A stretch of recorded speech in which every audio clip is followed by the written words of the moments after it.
makes it really difficult in terms of orientation of the camera.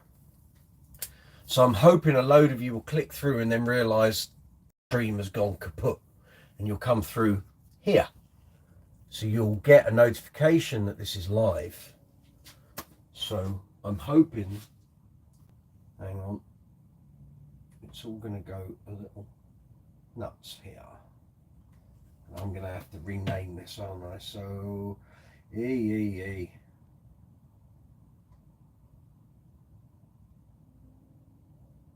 just bear me a moment.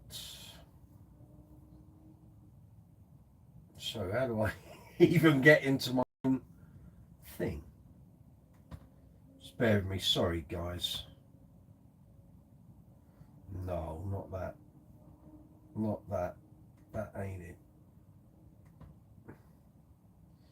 Right, let's go to there. Can't even see my own live chat. Here we go. Hurrah! Now we found it. I see there are people who've worked it out. I'm sorry about that. Sorry, Stace. Lewis, good to see you too. Sorry, I've got to keep going backwards and forwards. The mobile app decided it was not going to allow me to change from vertical to horizontal. Some weeks it does, some weeks it doesn't. Didn't this week. And it started to cause a problem on the camera and just blew out. So I'm really sorry. So we could be a few viewers down tonight. Unless they work out, oh, see what has happened. It's all gone wrong. Here we are. So good to see you if you make it over here. Monday this week, not Tuesday. Live from London town here in the UK. Why is it Monday? Well, it's my partner's birthday tomorrow. And I thought, I can't be doing a live chat on her birthday. So it was always planned. It was going to be Monday. So when I set up this block of live chats, it was always going to be the Monday. So thank you very much for attending. Hope you're all safe and well. Hope you're good in bass world, YouTube world and all that. So if you've never been here on a Brooks's Bass Corner live chat before, you're very welcome. Good to see you. We're in the workshop on the workbench again, third week in a row. Amazing. So what do we do here? So basically various basses from my collection need setting up, restringing, allows you guys to ask about products and how to do certain things. And Lewis, I'm going to be tapping into your polishing skills this week. So you can tell me all the things you were telling me the other week. We're going to be doing something similar. We're going to be using some of this Maguire's scratch stuff this week. So I will call on your knowledge shortly. So yes, we've been doing these live chats in the workshop. It makes a change from doing it in my bass room and the place you regularly see with all the basses and stuff. And it gets to, gives us more to talk about, doesn't it? So if you've not been here on a Brooks's Bass Corner live chat before, you're very welcome. Good to see you. Hope you're doing well. Hope you're safe and well wherever you are in the world. Good morning, good afternoon, good evening, wherever you are. It's good to see you. Welcome. Thank you for tuning in. So this is the video window. Directly below, if you're on the mobile app, it's the live chat window. If you're on the desktop version, it's that way. How does all this work? Well, it's a two-way conversation between you and I. There are people joining from all over the world. So it's not just UK people. We have people from the US, Japan, Australia, South America, across Europe, in fact, all over the place. South London even. How about that? If you've got any questions about bass guitars, bass amps, bass speakers, combos, gig bags, accessories, cleaning products, any strings, anything you want to ask about bass guitars, maybe your gear's going wrong, maybe you're looking at setting up a pedal board, maybe you want to see how to set up a bass guitar, how to clean a bass properly, how to do all those sorts of things. I'm going to be tapping into Lewis Wingrove's knowledge base. So if you've got any questions, any comments, put your cursor, your arrow, your whatever you want to call it, your mouse pointer, stick it in the live chat window, press your comment, type your comment, question, press send, and it'll appear here on my laptop behind me, and then I can reply to you. At the bottom of the live chat window, you'll see an emoji icon. Feel free to hit that, give an absolute pummeling, leathering, however you wish. It shows the YouTube algorithm you're getting involved in the conversation and that you're enjoying the conversation. So please feel free to do that. Next to that, you'll see a dollar symbol. It's called Super Chat. And underneath this video window is a row of icons with a thumbs up, thumbs down, a share, save, shop icons. Next to that, you'll see a love heart with a dollar symbol. That's called super thanks. Super thanks and super chat are exactly the same thing. Super thanks exists on every video here on Brooks's Space Corner because we're a monetized channel. Super chat is what exists during a live chat. So if you're enjoying the live chat, we've only just started, of course. If you wish to make a financial contribution to the channel, you don't have to.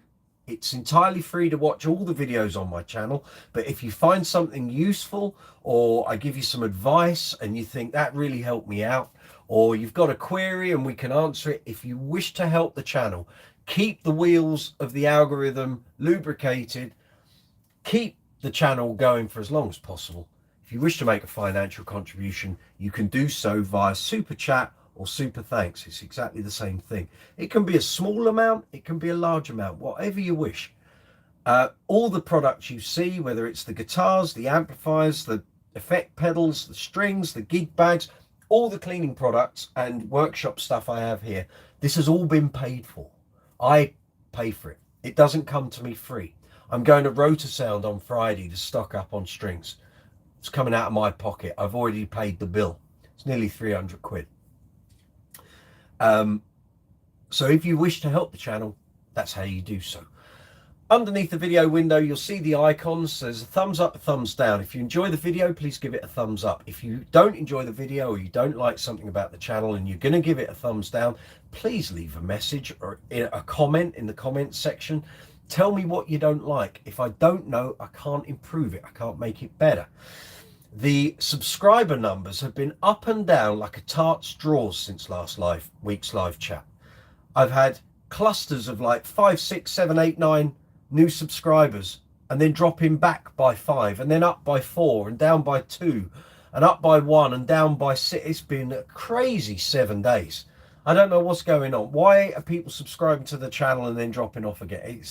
It's like huge numbers of the subscribers in like a little clutch of like 7 suddenly drop off the planet. It's like that either their YouTube channel has gone, or maybe people are unsubscribing. I don't get it. I never understand.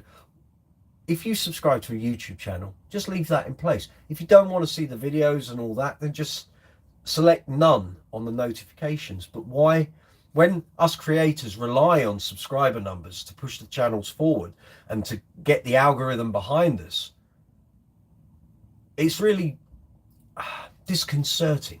What have I done in the past week that caused loads of people to subscribe and then a bunch of people to unsubscribe, and then a couple of days later it jumped up again and then down, and it's just crazy. I don't get it. I've never understood it. But anyway, if you enjoy the channel, if you're not already a subscriber, please feel free to hit the subscribe button, hit the notification bell, and there's 3 options on the notification bell. The first one is none, so you get no notifications when I post up. You're just subscribing to the channel. And that's fine if that's what you wish to do. Second option is highlights. So the YouTube algorithm will pick out selected videos from the channel for you to watch as it sees fit based on other videos you've watched. The third option is all. So every time I post up a video, or we do a live chat like this, or I post in the community tab, which is YouTube's version of social media, you will get notified. And then when I'm doing impromptu live chats out on gigs, or meeting famous bass celebrities, or at bass stores and all that sort of thing, you get a notification. You can join in with it. That's how that all works. So like I say, if you're enjoying the video, give it a thumbs up. If you don't enjoy it, or you don't like something on the channel, please leave a comment so that I can try and make it better. I can't improve it if I don't know what the problem is. On that row of icons, you've also got the share button, so you can share a video out to social media, email, websites. There's a save button, so you can save a video to a watch later list. So if you find something you like, you haven't got time to watch it, you can save this video and any video on the channel out to that list. Then you've got the super thanks button, which we've already discussed, and there's a shop button for Brooks's Space Corner merchandise. Yes, indeed. So if you want to buy some of the Brooks's Space Corner merchandise, you can hit the shop button, and a selection of merchandise will appear on the right hand side of your screen. Underneath the video window, you'll also see a merchandise shelf. I understand from YouTube that that's going to be changing very soon. So that merchandise shelf is either going to change in the way it looks or the way it operates. But anyway, If you wish to buy merchandise, please feel free to go ahead. It supports the channel. I don't get the full price of what you're buying. I get a commission percentage. Now, in the description box underneath those icons, you will find, obviously, a description of what the video is about. You'll find merchandise links, as well as the merch shelf and the shop option. You'll find merchandise links to the UK and Europe store, US and worldwide store. There are basically around 150 to 170 products for each design that's in the store. There's about 15 designs at the moment. T-shirts like that. Hoodies, caps, hats, beanie hats, bucket hats, beer mugs, coffee mugs, water bottles, phone cases, iPad cases, lunch boxes, you name it.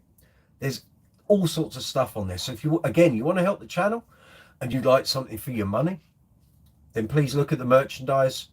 And there is a promotion going on, ooh la la, from Wednesday this week, the 1st of November, up until midnight on the 5th of November, which is Sunday. So Wednesday to Sunday, 20% off all merchandise worldwide. So if you're thinking of buying some Brooks's Bass Corner merch, maybe getting some stuff for friends or people you know who are bass players, or maybe you want it for yourself, of course. Christmas is coming, 20% off. How about that? So if you're looking at this shirt and thinking, well, it looks quite natty. So it's a navy blue Gildan shirt, part of the Bass Legends quote series. I say series, there's only 4 so far. This is Chris Squire, a quote from an interview I did with him in 2014. Feel free. I think they're about £21, I think. Anyway, there are t-shirts and mugs as part of that series. So if you like the look of it, there's one for Mark King, one for Leland Sklar, one for Nathan East, and one for Chris Squire. So if you wish to get involved, feel free. 20% from Wednesday. Underneath the merchandise links, you'll find affiliate links for Thomann, Amazon, Gear for Music, and Andertons. You got any bass-related purchases, basses, amps, pedals, strings, cleaning products, gig bags, anything to do with bass? You can help the channel out by using those affiliate links, going through to the retailer, finding the product you want, add it to your basket, go through with the transaction, and Brooks's Bass Corner will receive a very small commission. Not a huge amount, it's a small amount, but lots of small amounts create a bigger amount. That's the way it works. So if you were thinking, oh, I need to stock up on strings, I'll go and have a look at Amazon or Thomann or Gear for Music or Andertons, click on the link in the description box, and all the links are in every video on the channel. So go to the description box, click on the link, take you through to the retailer, find the products you want. Doesn't affect the price you're going to pay, but it helps the channel because it's a referral. So we're referring you to that retailer. That's how it works. Underneath that, you'll find social media links for the channel, obviously. That's what we're here for. On Facebook, Instagram, Twitter, now called X, of course, Be Real, Reddit, Discord, Quora, TikTok, and Threads. Here we go. So here we are, Brooks's Bass Corner, live chat 62. 62 of these we've done. Not all in the workshop, I might add. Only 3 in the workshop. Let me just check who's logging on to the live chat, who's been really intelligent and worked out that the original link died on its backside and we had to come through to this live chat. Stacey Ann from North Carolina, good evening. Good to see you. Lewis Wingrove, good to see you too. Visog, I'm back. I am. Can't keep a good man down, Visog, of course. Steffi, hi, good to see you. Cass, hi. All the regulars appearing. Stacey, thank you for all the emojis. Excellent. Pulsar, good to see you. I don't think you've been here before. Good to see you. Welcome. Brooks's Bass Corner. We're in the workshop today. So let's get down to business, because when I did what we're going to do today, the last time, it took me several hours. Now, hopefully tonight, I haven't got my watch. Where's my watch? My watch is there. There we go. This took a couple of hours to do. I'll explain it all in a moment. So hopefully we'll have all this done within about 2.5 hours tonight. Might be done by 10:30. See how we go. So where are we? We are going to do, and I'll give you an update on the Bootsy bass, of course, as we're going along in the chat. So tonight we are dealing with this young lady. So you will all of you who are regular on the channel will know this is my Status Graphite Empathy bass, featured very often on the channel, looking decidedly mucky, grimy, dusty, greasy. So this has just finished, as most of you will know, the Bass String Experiment series. This bass did 73 gigs with this set of strings on. I got to the point, and we could have carried on, but I was just very aware that at some point, potentially a string could snap. The tone has dropped off markedly. Now, I played this through my SWR Super Redhead 2 weeks ago when we did an impromptu live chat. It didn't sound too bad, but when you're on a gig and you're playing and you're on autopilot and you're digging in and there's a real lack of bottom end and body and the strings are starting to detort, it's not even a word. Tort is a cake. Detort is nothing. I've just made that up. When they distort, thank you, put teeth in, that's the time to call time. You're on a losing battle, and I could have done the gig that I just did on Saturday with this bass. I could have come a cropper, and I just thought, you know what? You've got the best out of this. It's a diminishing return now. So I didn't want to risk doing a gig and either the sound just being really bad or a string breaking or the tuning going. I actually thought the tuning stability on these would have gone back in like round about the 40 gig mark. I did, when I first started using Road Sound again back in 2015, I became an endorsing artist. About a year later, I was very busy with the covers band I was in back then. We were doing 3, 4, 5 gigs a week. And it suddenly dawned on me the strings that I'd had, which was exactly the same set as this, had been on for weeks. They'd done loads of gigs. And when I counted the gigs up in my diary, they'd done 36 gigs, which I thought was pretty damn good. So doing this experiment, that's why I picked this bass, these strings. I kind of wanted to replicate that and see how far we could go. I thought the tuning stability would go because when I did the gigs back in 2015, 2016, the tuning stability went, which was why I then had to change it, which was around 36, 37, 38 gigs. I thought that was going to happen. The tuning stability of these is still fine. That hasn't changed, but it's just the tone. You will hear the tone shortly. I'll plug it into the amp, you'll hear it. When I get to release the video for gig 73, which was the final one, the day after I filmed a video in my office with this going through the interface, you will be able to compare and contrast the strings as they were when they started and the strings at the end. It's very different, I can assure you. But anyway, this bass is now going to get a full clean tonight, restrung. I'm going to take the batteries out. The batteries might carry on going, but I'm going to take them out, but I'm not going to change them. I'm going to leave the bass batteryless because for the moment, my regular gig is Uncle Funk's Disco Inferno, as many of you will know. I'm using 2 different basses. This won't be coming back out for a while, certainly with that band. And I don't want to leave batteries in my basses. And there's a couple I've got indoors that shouldn't really have batteries in because they're not getting used all the time. So I'm going to leave the batteries out. Once we've done all the test and tuning and what have you, I'm going to leave this batteryless for a while. But I'm going to restring it tonight because if I need to suddenly use it on a gig, it's restrung and done. Putting batteries in is simple. That's a 30-second job. Restringing is a little different and it needs cleaning.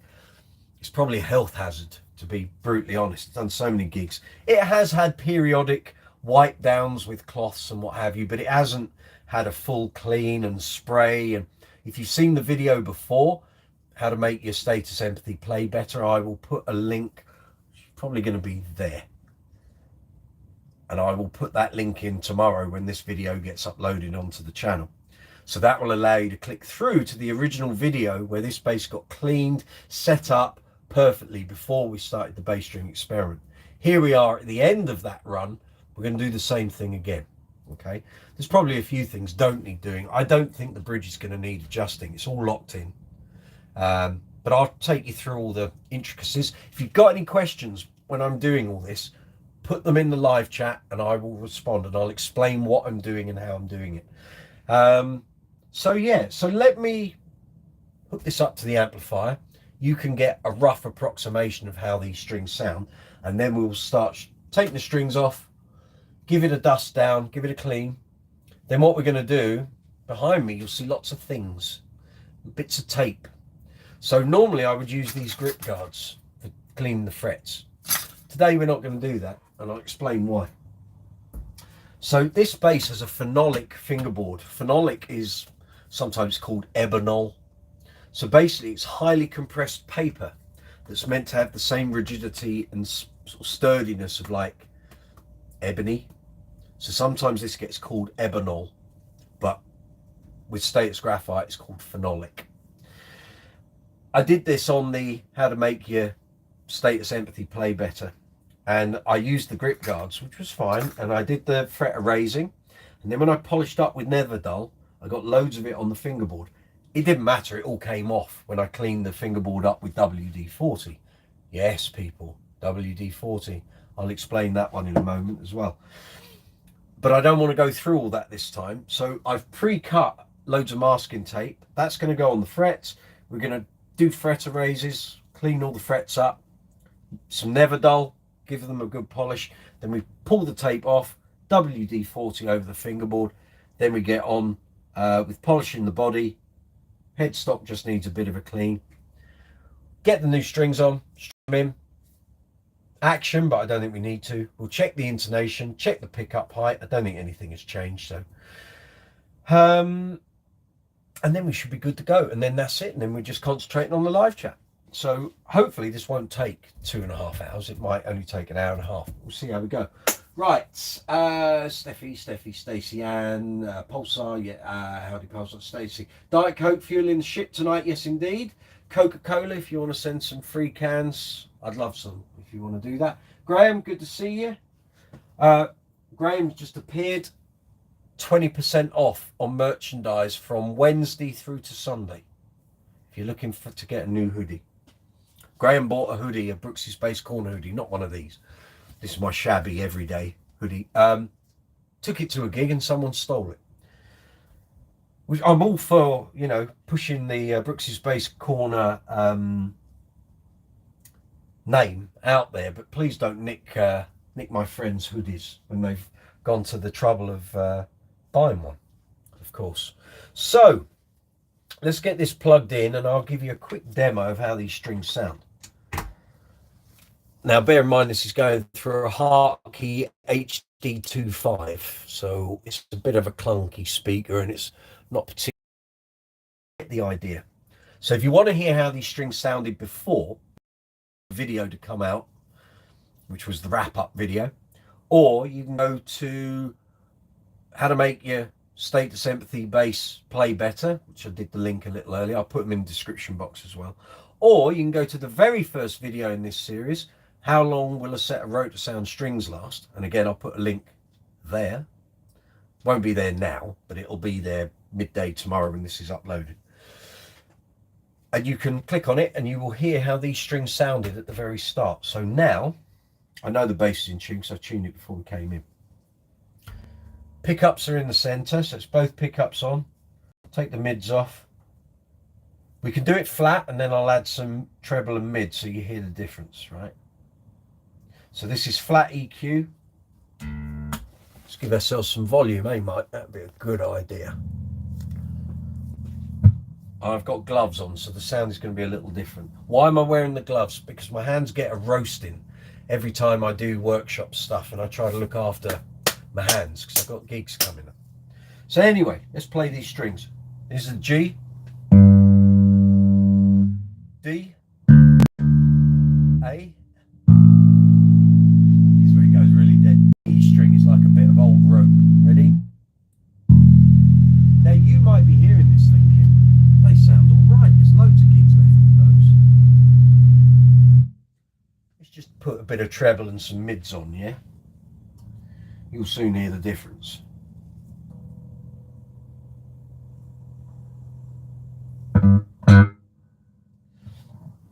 Right, let's do this. Get ready. Now they sound reasonably okay. Now the fun begins.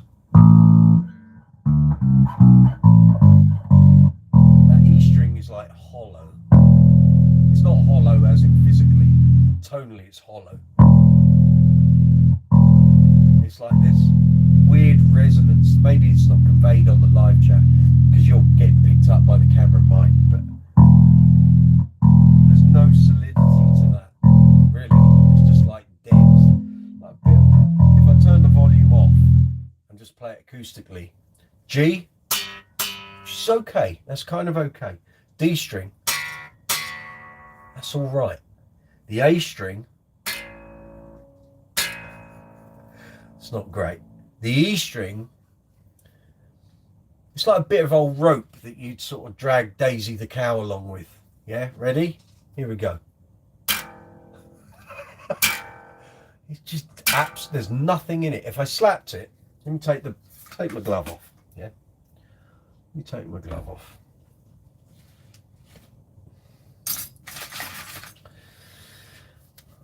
Smell the glove. Spinal Tap, isn't it? Yeah, anyway.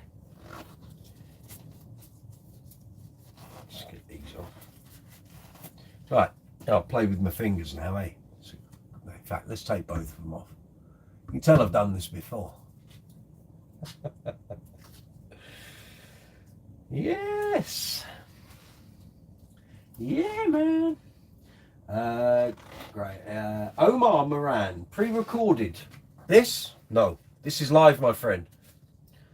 Totally live. Can't you tell? It'd be a little more polished if it was pre-recorded. But you're very welcome. Good to see you. Spinal Tap. Yeah. Massive bottom end. No, there isn't, Lewis. That's the problem. There isn't massive bottom end. So, gloves are off. There we go. It was loud volume wise. Listen to that. That's just horrible. I don't have a strap, but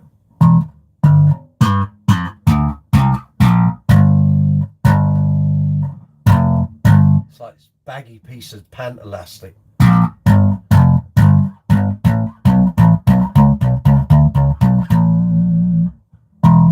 So if I try and play Forget Me Nots, yeah. Here we go. This is a mess.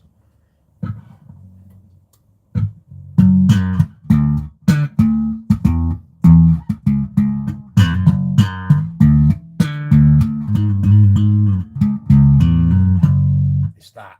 It's just dead. There's no tone to it. And it doesn't bounce. The strings don't bounce. So when you're on a stage, you need some bounce back on the slap.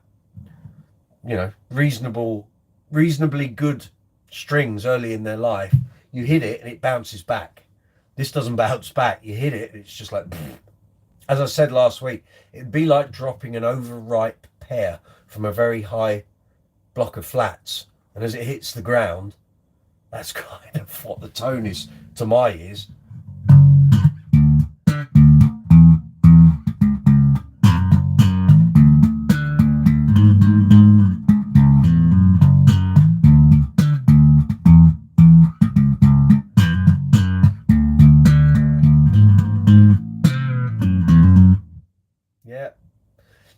It sounds all right here. It didn't sound or feel all right on the gig.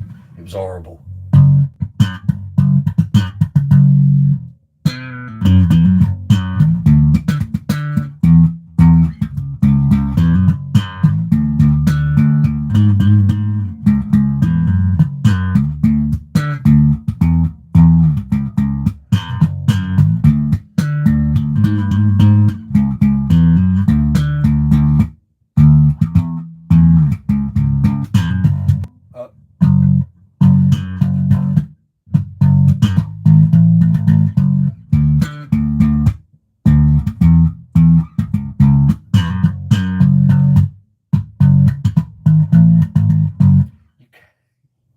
Can't legislate for the string not bouncing back. It's just horrible. So anyway, now like I say, some people might hear that and go, they're perfectly all right, I can use those. But on a gig when I'm really digging in, it was almost like the string was distorted of its own properties. It wasn't to do with the bass or the batteries or the circuit or anything. In ears, I was hearing every nuance off of those strings. It was horrible. But Rotosound did a great job. 73 gigs with one set of strings. Not bad going. So that's my take on it. They're getting changed. LED batteries are out. That's good. Right, let's turn this off and we will get cracking, right? See how... I'm not going to rush it, but we'll do it properly. So, legendary strings. I don't think so, but you never know. Someone might watch that series. How many videos have we done? 14, 15, 16, 18 videos in, and there's probably about another 10 to appear, which you will all be able to watch. So the latest video went up last Friday, and that's gigs 30 to 34. And again, I'll put a link, so if you want to check it out, the latest one will be there at 12 o'clock tomorrow.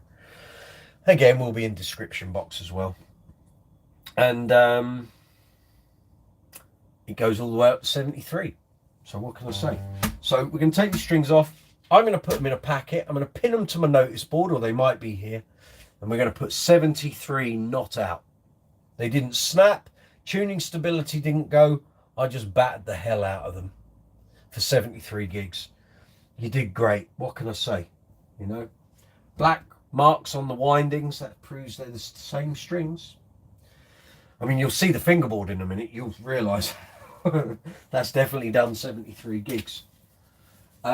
Stacey Spinal Tap. Yeah, if a note could have a frowny face. Exactly. Scott M, good to see you. That is the sat in a music store for a year. It's that sort of thing. It doesn't sound so bad in here on the camera, probably out to you. But on a gig, when you really get stuck in, I couldn't go any further. I really couldn't. And I wanted to. I thought, could we get to 100 gigs? And maybe that's another video for the channel. It's a series. Can you do 100 gigs with a set of strings? Depends what you're doing. But would you take the risk? That's the question. Lewis, that sounds good on my headphones. Lewis, get your ears cleaned out. Stacey, those strings aren't matching the gig mood in that state then? No, absolutely not. But I can only say good things. Rotosound, Jason, Jack, the whole team at Seven Oaks did a blinder, okay? And these have had 73 gigs of serious punishment. I'm not light-handed when it comes to playing. I dig in. I play in a disco show band. Bass is fundamental to the sound of that band. I don't play lightly. So the fact they lasted this long, I didn't think they'd get past 50. If I'm really honest, I thought by 50 gigs they're going to be so bad. And you'll see when I do the video that includes gig 60, which was back in August this year. At the end of that gig, I say, I don't think these can do any more. And yet I got another 13 gigs out of them. Here you go. Now you might be able to see, or you might not. They're a flattening out where they've been against the frets. All right, there we go. There's one. Let's see if you can see that. You might be able to. You might not. There you go. That spot there. So that string has those all along in the fretting positions. So again, to prove these are those strings, and I'm going to use parts of tonight's live chat. I'm going to get into it and use little segments in the final video. There's the E string with the black marks, prove it's the same string. Now, like I say, in 10 years' time, that bass series could be legendary. I doubt it. A lot of people might go, I don't give a shit about it. Pardon my language. I don't give a stuff about his bass strings. But it was an experiment. See, well, it was a series for the channel. I wanted to see it. And actually, the whole series was different to what I planned. Originally, it was only going to be like 10 seconds. Each clip was going to be 10 seconds. And as I developed it, it was like, no, that won't keep people's attention. No one will give stuff. My inspiration for it was someone put up a series of videos last year from New Year's Day up until about the middle of April. counting down from 100 to 0. And initially that series did nothing. The guy that did it got no views really, and then something clicked in and he was getting hundreds of thousands and millions of views. People wanted to find out what happened when it got to 0. Nothing happened. It was an experiment the guy did to see if people would click on it, and they would. The video was just a black screen with that number in white. It would appear and it would disappear. How much money he made out of it, I have absolutely no idea, because there would have been no ads running through it. But it built up millions of views. Clever chap, whoever it was. Clever lady, whoever it was. So there we go, another one. Hopefully you can see the black there. It's proving it's those. So the fingerboard looks in an absolute state. Problem is I can't get rid of the marks, the string marks, unless I skim the board, and I don't have the equipment to do that. So it's going to get a proper clean. I mean, you can see it's like a maple fingerboard that's been played for 50 years, and take the string. Yeah, it's all a bit gammy. It hasn't been cleaned. I managed to do some body polishing, occasionally get the dust off between the frets and stuff, but yeah, you'll get looked after, don't you worry. You've done well by me over all these years. And there, yeah, there. The G string, you see all the flattening out on the string. There you go, you can see all the dark marks by the edge of my glove. All those dark marks, that's the frets wearing away at the string. How these didn't snap, any of them, I've got no idea. What we got here? Ben Kennedy, good to see you. Lewis, good for 60 hertz and up. Excellent. Let's see the grot. No, you don't want to see the grot. Scott, you have a nice little setup there for working on basses. As I said last week, Scott, and I've said before on live chats, before this channel existed, when we were in lockdown during COVID in 2020, I spent about a month in here with all my basses, not knowing if we were ever going to get out to do gigs. I might die before. But anyway, we didn't have a vaccine or anything. And I spent a month doing all my basses, doing all this sort of thing. And I didn't film any of it. I had no intention of doing a YouTube channel. But it was while I was in here, as I was doing my last day, I thought, I should do a YouTube channel. What am I going to call it? And it hit me. I didn't even think about it. Brooks's Bass Corner. Right, well, that's it, isn't it? And I had all that material. Would have made great videos. Channel might have just gone straight. Didn't record it, did I? Idiot. Didn't have the foresight. So, ladies and gentlemen, there they are. 73 gigs, not out. Just the tone died. They didn't snap. They didn't lose their tuning stability. There we are. Well done. You did well. So I'm going to grab the camera. You're going to see. I'm going to show you what the fingerboard's like. Martin, good to see you. Just saw you popped up there. So here's the bass. So I'll glide over. You'll see all the muck. And then as we get to the end of the fingerboard, you're going to see all the grinding that the strings have done on the phenolic board. Here we go. See all of this on those low strings. You can't rub it. You have to skim the board.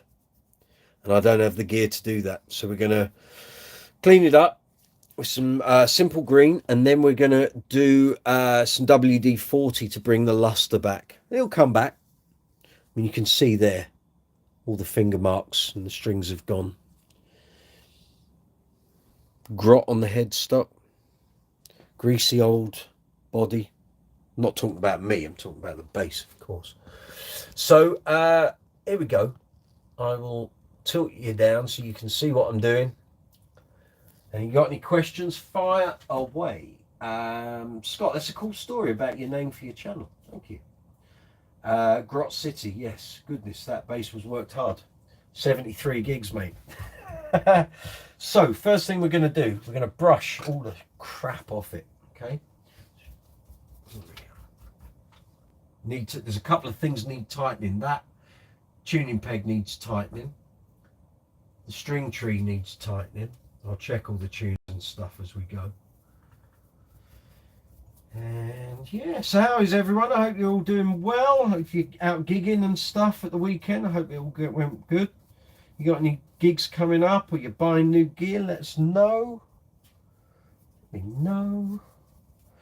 Maybe you got some money burning a hole in your pocket, looking for a new bass, new pedals, new accessories.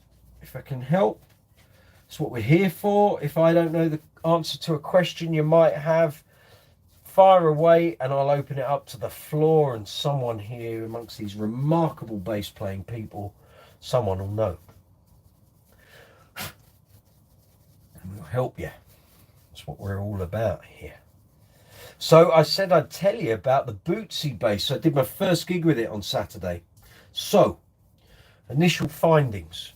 Drummer said it sounded amazing in his ears. But, and you knew there was going to be a but, trying to play it is really difficult at the moment, but I'm adjusting the strap length. So at the moment, I'm having to put my arm around the upper point on that star and come in. The problem is you end up having to hold the neck the whole gig because the headstock and the balance is so out. That headstock just wants to tip the bass up. So not only are you supporting the neck and holding it in place, which means you get a sore arm, you're trying to fret the notes and move about. Trying to slide a note is virtually impossible at the moment. There were a couple of songs I had to do it the other night, and in the end I had to stop doing it. It was like, you can't do it. You can't slide because you're supporting the neck. So I have to find a way of either getting one of these straps that does a brace around your back and hope that remedies it a bit, but I'm not entirely sure that it will. And kind of online, everyone is saying you have to reposition the strap buttons, but even then, I still don't think you're going to cure this problem. I think the only way around it is to put some extra weight on the body that makes the bass then go like that. So the neck is already in an upper position. But I mean, the body shouldn't be so light that the neck just goes like that, but it is. And it's badly thought out, Warwick. I'm really sorry, but it is. You could have used maybe a heavier timber, or just who did not think that that was just going to tip? You just put the strap buttons in a different place. Would have made simple sense, but clearly that wasn't part of the remit. So yeah, there we are. But it sounded great, played great. I've just got to work on playing it here at home and seeing if I can find a way to make that thing sit so I'm not in pain, but you felt it down your arm that you're supporting that bass. Made it hard to play, but we'll see how we go. Right, Simple Green, here we go. Happy days. Right, we're going to do the whole thing. For those who don't know, Simple Green is an American product. It's got no corrosive gunk in it. Very good, eco-friendly, good for cleaning things. That's why I use it. Won't harm your guitar or the polish or the finish in any way. Hard to buy here in the UK unless you're buying it in bulk. I bought it through the UK distributor and I had to buy a lot of it, but it means I've got plenty to see me until I probably croak. So yeah, but it's good stuff. So this is just cleaning the bass. It's not polishing, it's not conditioning anything, it's just clearing grot and grime and general nastiness from gigs. Thankfully it's all mine, it's no one else's. Normally when I'm doing this I'm cleaning someone else's muck off a bass, but it's my muck, so I only have myself to blame. And it's just there's 73 gigs worth on here, you know. 73 gigs worth of sweat and skin, and it doesn't sound pleasant, and it's probably not. I wouldn't want to see it under a microscope, but here we are. This day was always going to come, and now we're here. So yeah, so this is just a clean-up. As I say, it's not a polish. The polishing comes a little bit later, and I'll clean the back end. I know past couple of weeks I've done stuff here. I haven't been cleaning and polishing the rear side of guitars. I don't want to take up all your time trying to get, like last week, trying to do 3 guitars in the time we had. So they do get cleaned and they do get polished, I promise. Just off camera.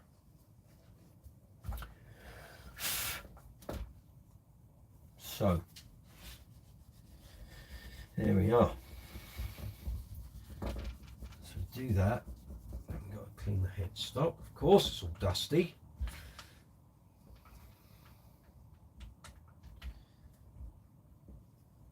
So I don't know when this bass will next be getting used, because it's about time I gave some of the other basses a bit of a run out. And like I say, with Uncle Funk, it's now the Bootsy bass is the first set, and outdoor gigs where I don't need LEDs, so daytime shows. And the GB Rumour, the white 50th birthday bass with the blue LEDs, the sound to light system. That's doing the second sets and any gigs that I do need LEDs. So if we're playing at night, then I need the LEDs. So yeah, but then other bands that I might play with, I'll get some of the other basses out, let them earn their corn, you know. So here we go. Right, actually let's just give this a, once I've done it, it's done, isn't it? Now I don't get comments from people on the other side of the planet go, you never clean the back end of your bass. Don't worry, it gets it, sometimes just not on camera. Let's do this anyway. I think I gave this a polish about 4 or 5 weeks ago. We were just sitting round at a festival. It might have been Maidstone, Saltasia. I gave it a bit of a clean, the polish, because the finger marks were making it look a bit grubby, as you do. So there we go. We'll give it a bit of a polish later with the Maguires, because I don't think I did that last time. I just did the front.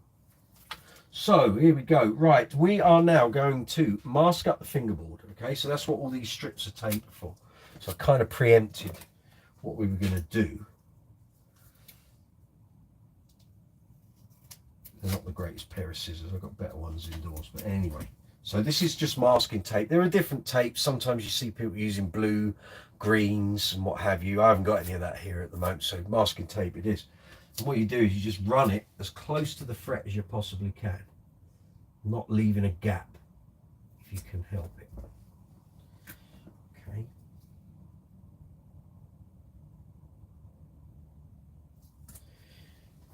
Now, what we got on here? Oh, I can see a load of messages. Hold on.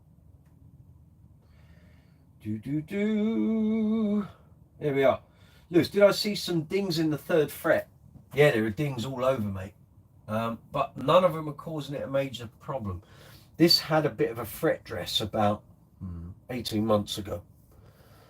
So it's not in need of it. They are a bit dingy, but they're not bad.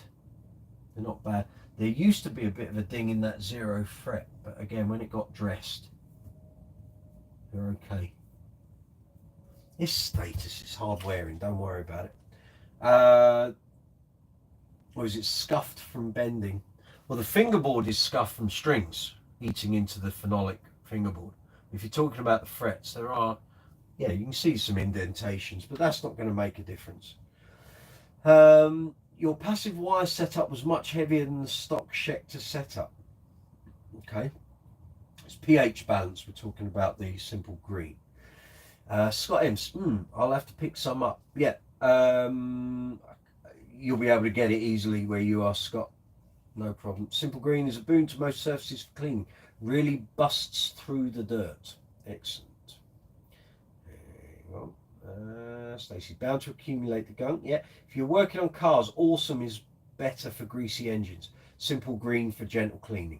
There we go.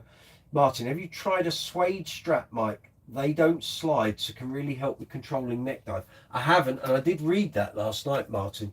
The only problem is with the Bootsy base, it's not a case of the strap sliding. It's a case of the actual weight of the neck and the headstock totally overriding the weight of the body. And literally, you put the base on and it's gone poof. It's like a Stanley Clark Alembic, same thing. But what I might do is take the base to a couple of base stores and try some different straps. But I'm vegetarian. I'm a bit loath to buy a leather or a suede strap. But we'll see. We'll see. I might have to bend my will, if you please. Levy's makes some nice ones. Okay, I'll check them out. Steffi, my new baby, the Black Star Mini Bass, arrived last week. Excellent. Sounds like a big one. So much fun to play with, especially with your tiny fingers. Well, enjoy yourself, Steffi. Have a great time getting to learn bass. Martin, you need to post some pics of that, Steffi, on Mike's Discord. No, Martin, I don't do enough on Discord. There just aren't the hours in the day. It's there. If I get messages, I reply to them, but it's a bit quiet. My own fault, I might add. Oh, I realise, because I need to copy all the information over from the live chat that went kaput. I'll do that later. Right, let's get this tape on, otherwise we're going to run out of time. So, crack on, Mike. Crack on.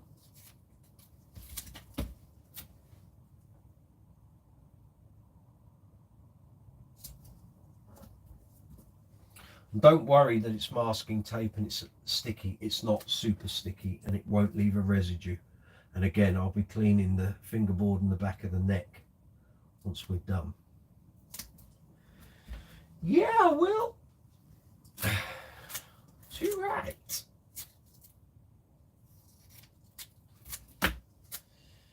This is a dull, boring job. That's why I usually use the grip guards, which I've been extolling the virtues of over recent weeks. Let me take a bit of that off, I think, there. But I wanted to do this week, so let's do it, because I don't want to get never dull all over the phenolic board, which I did when I did the how to make your bass play better video. Good.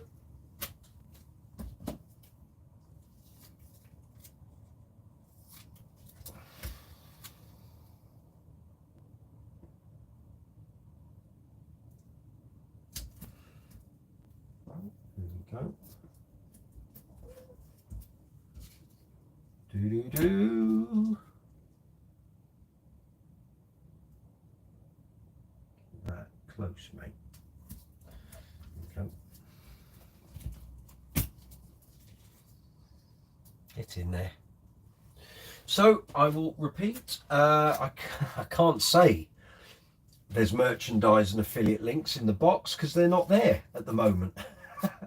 So if you're wondering why I had to jettison the original live chat, it's because we went live and the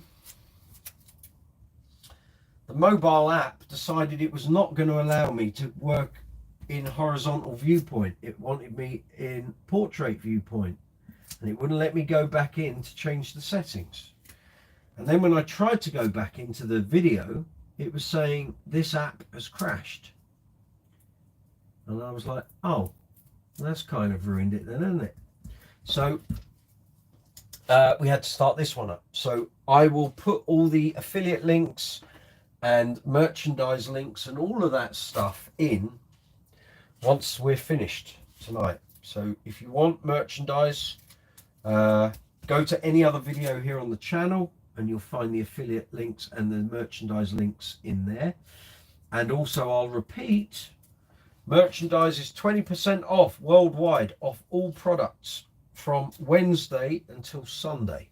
So if you're thinking of buying some merch, Wednesday to Sunday is a good bet. You're going to get 20% off everything.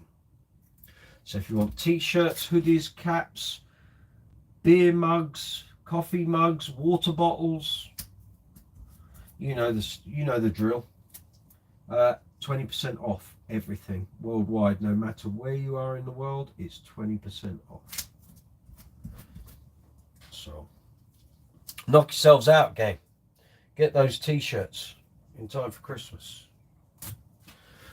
And the shipping is very quick, and Spreadshirt and Spreadshop are very easy to deal with. And I hope if you order some gear, you like it, because I think their products are fabulous.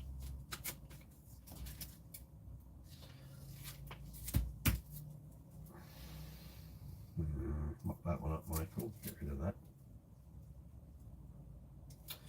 Too much. It's better.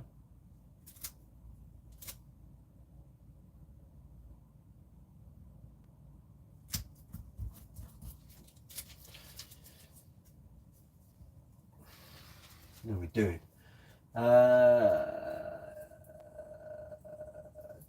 Lewis, I couldn't resist the urge to use a Dremel for polishing the frets. That's cool. After 10k sandpaper finish. Scott M, did that work for you, Lewis? Sounds dangerous, at least with my shaky hands.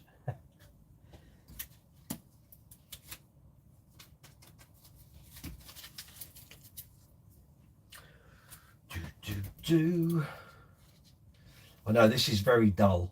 It is extremely dull. I apologise for this. I knew it would be, but the results are worth it, and it means I don't have to clean the fingerboard up a great deal at the end, which when I did the last video I kind of did. I had to edit it big time.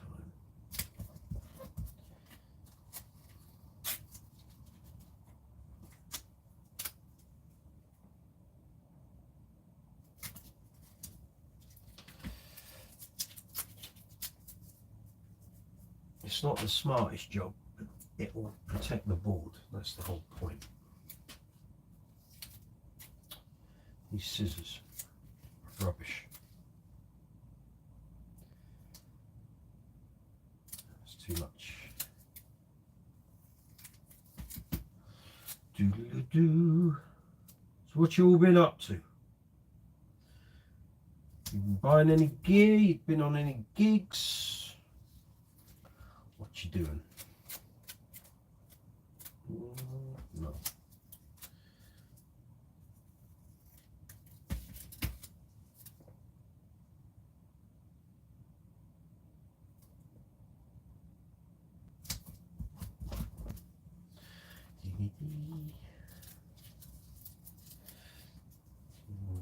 That'll do.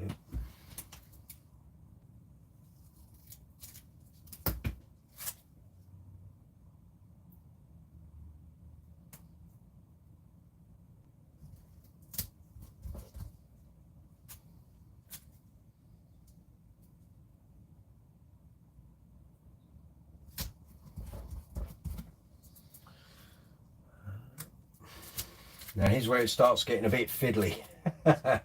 When we get up the dusty end of the neck.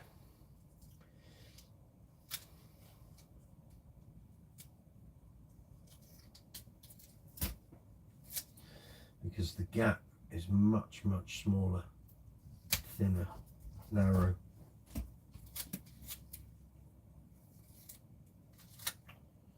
These scissors, I tell you. They're going in the bin. There'll be another set coming in here.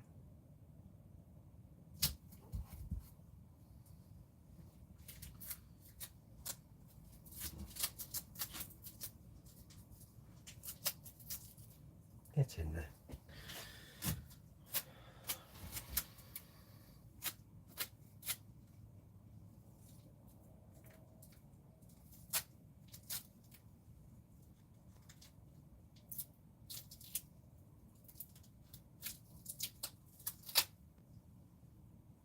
We'll go at that again, shall we?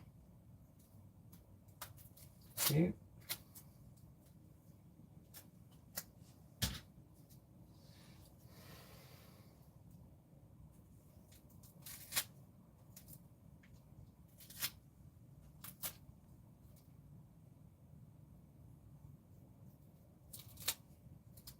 Go, it's better.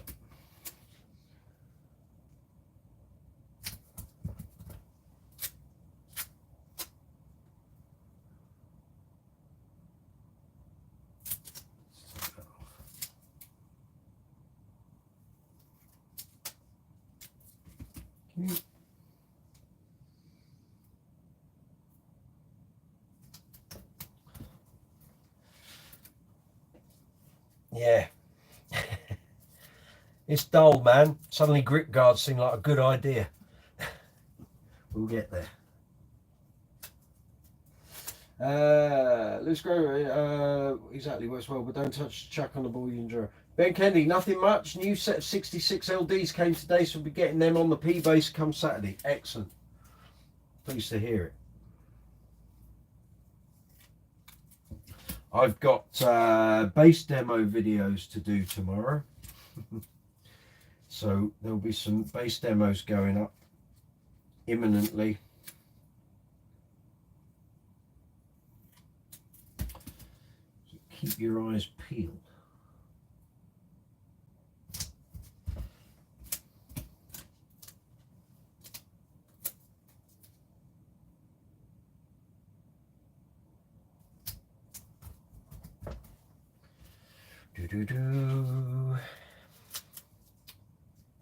Ugh, tape and black gloves, not a good pairing.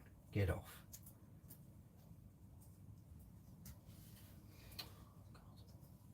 Go in the bin.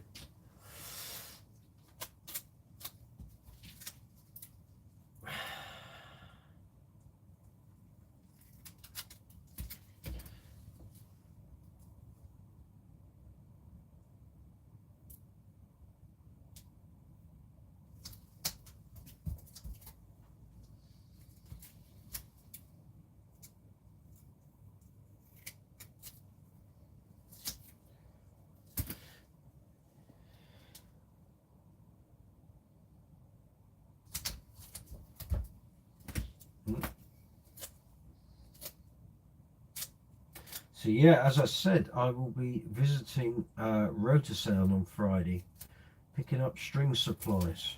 If you want to watch last week's show, will remember I'd run out of 4505 swing bass strings, and I had to use a set of my old Piccatos on the Precision.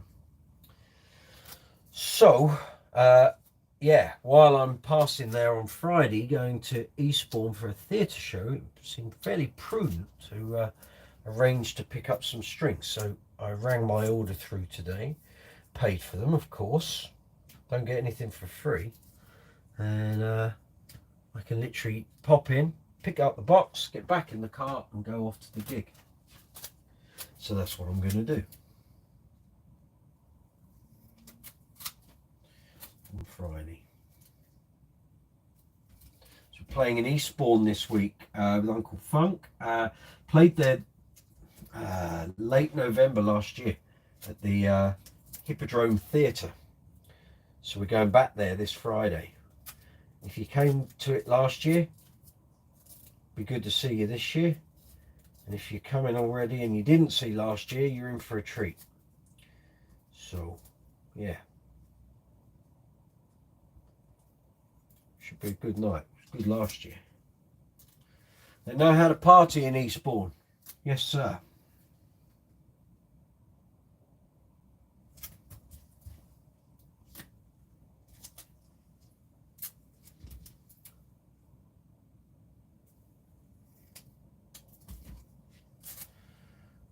Do. There we go.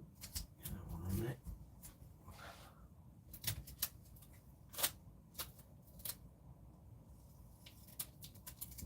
Anyone going to see Level 42 this week? It's still out on tour. Final night is Saturday. I think they're in Reading tomorrow. Can't remember where they are tonight. Oh, the South End tonight, that's right. Reading tomorrow, I think. And I'll be seeing them at Hammersmith on Saturday. If you're going, if you see me, I'll probably be wearing the Mark King version of this t-shirt. In a charcoal grey. I might have my hoodie on, or I might not. Come and say hello. I will be there. Should be a good night. Footage I've seen online has been fabulous.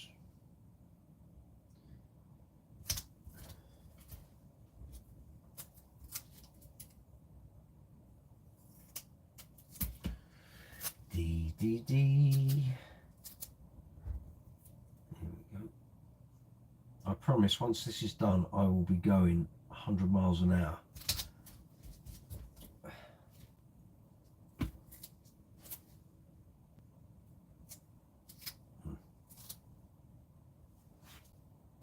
This is exceptionally dull. I'm sorry.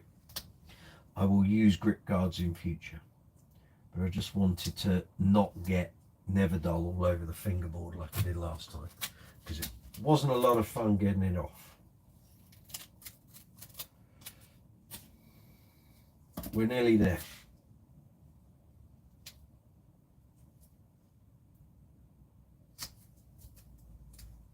So that's lifting. Old tape, unfortunately. Bought during lockdown. Ah.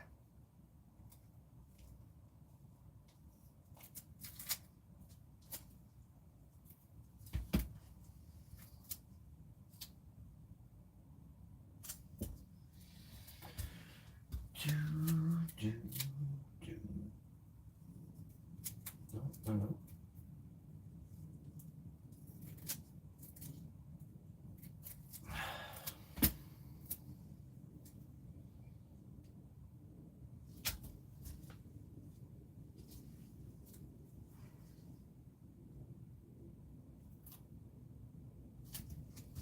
Good.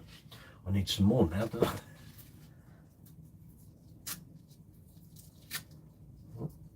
Yeah, this tape does not like black nitrile gloves. That much is certain.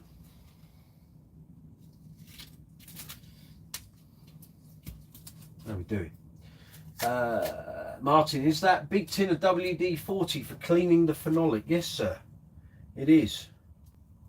But it's not that I need the whole tin, of course. It gets used on lots of things like locks and door locks and stuff on the car, and you know, all sorts of lubrication possibilities, you know.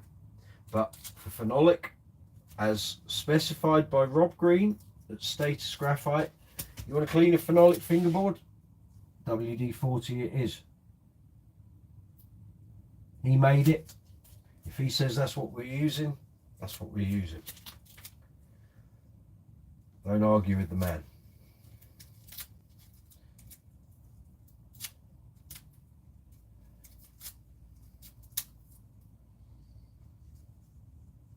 And it works a treat.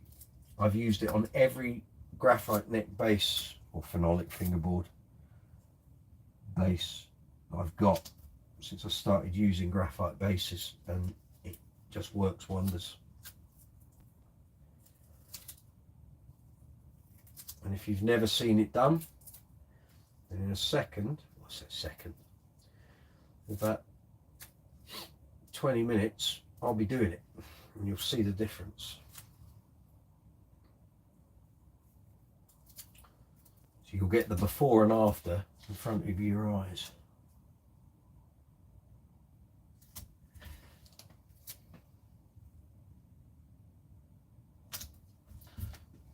I'll cut this. Great. I'm going to get rid of these scissors. They're horrendous, and I've got better scissors indoors. So these are now of no use.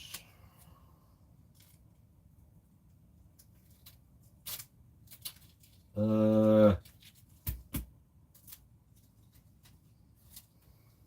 off of there.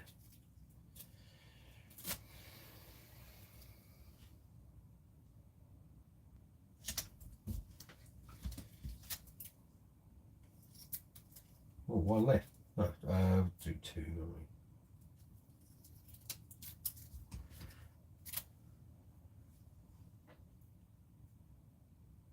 That's a bit crap, actually. Pardon my language.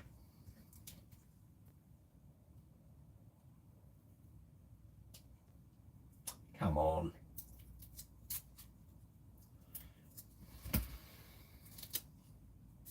How's that new base, Martin? It's the Lakeland.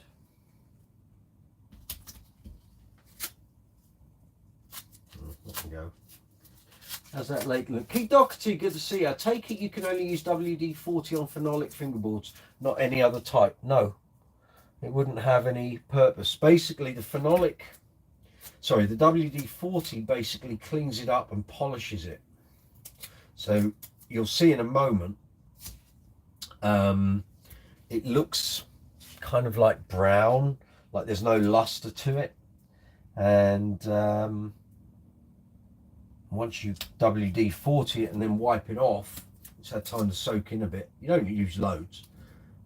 It looks a whole lot better. But like I say, it won't get rid of the string grinding that you'll see. You can't do that without skimming the board. And I don't have the equipment to do that.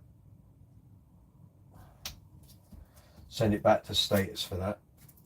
Right then, here we go. Fret polishing time. So we're going to use fret erasers, of course. My preferred. I'm going to have a little drink before we do anything. I'm a bit parched. So, wow, done an hour and 10 minutes already. Crikey. Need to get a move on, Mike. Never heard of phenolic boards until tonight. They're generally used on anything graphite, and some wooden necks have them as well. It's basically compressed paper, sometimes called ebonol, because the hardness of the compressed paper is similar to that of ebony.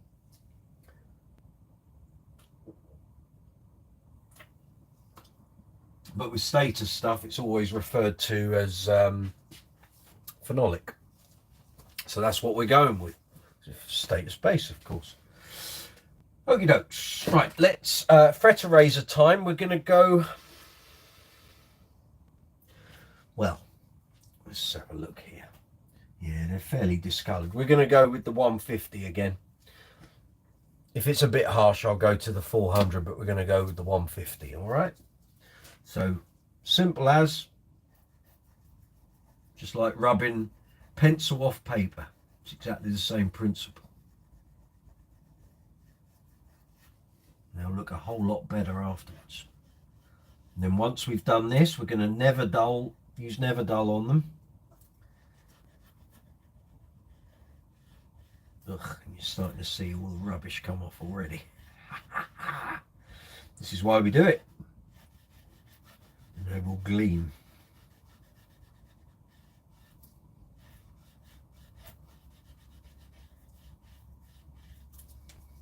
The other end.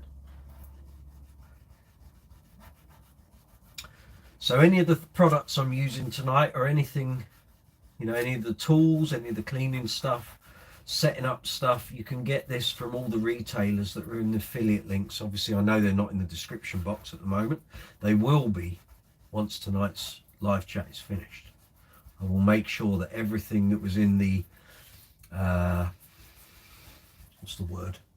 disembarked live chat that ended itself is copied straight over. Okay.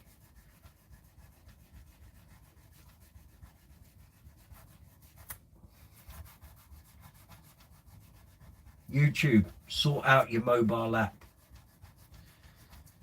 It causes me grief every week. Sort it out.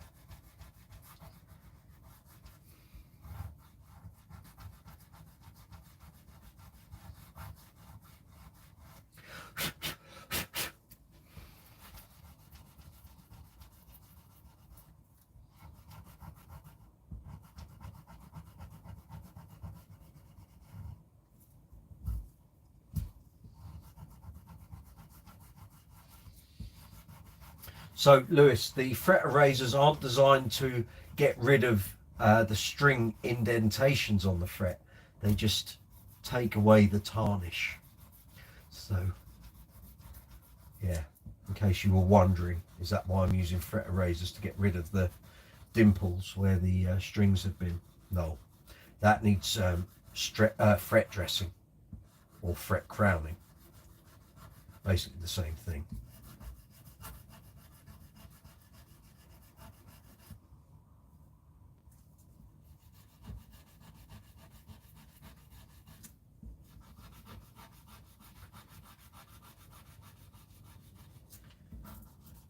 Like I say, they got a fret dress 18 months ago, maybe a little longer.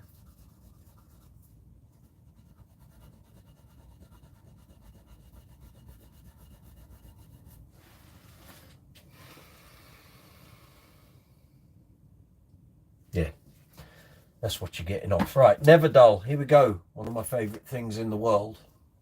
So this, people who don't know what this is, you got any brass hardware, brass nuts?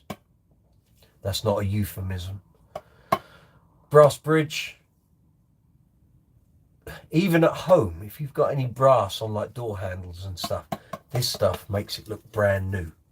So people go, what is that? Right, it's like a wadding, like cotton wool, but a bit different.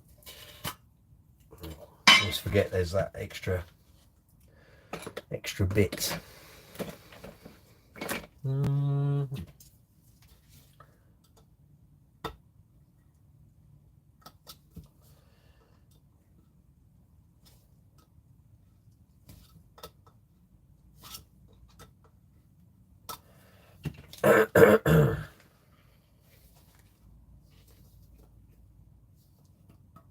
So looks like that, like lagging for your loft. Every couple of months, tip the tin upside down so it keeps the compound moving within the stuff. Otherwise, it all just sits at one end, and you end up probably not using it all before it goes.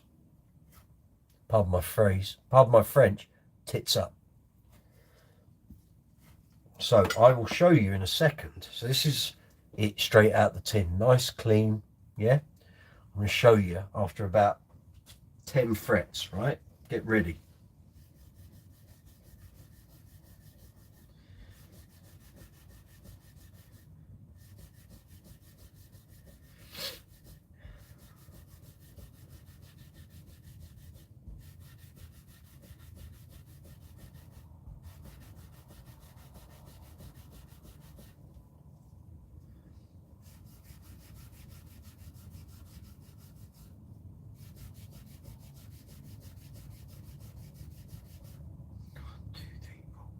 Seven, 8, 9.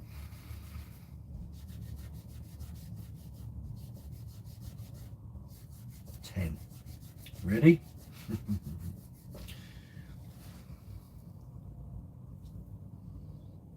Grimness.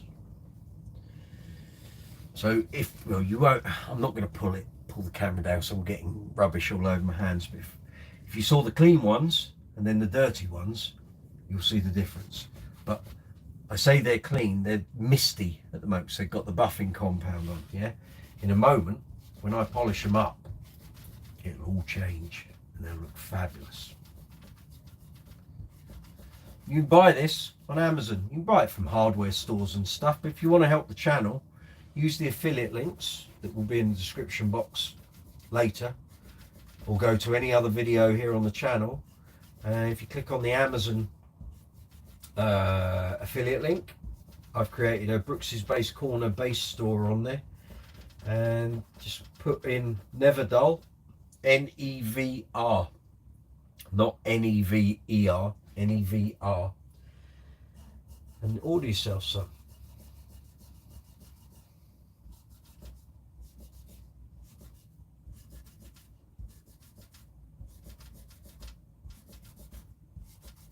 It's good stuff.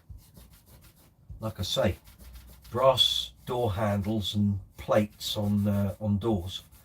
I used it on ours that we've got in our house. I didn't put them there, they were there from the previous owners and what have you. They look really tarnished, and I thought, wonder if that'll work.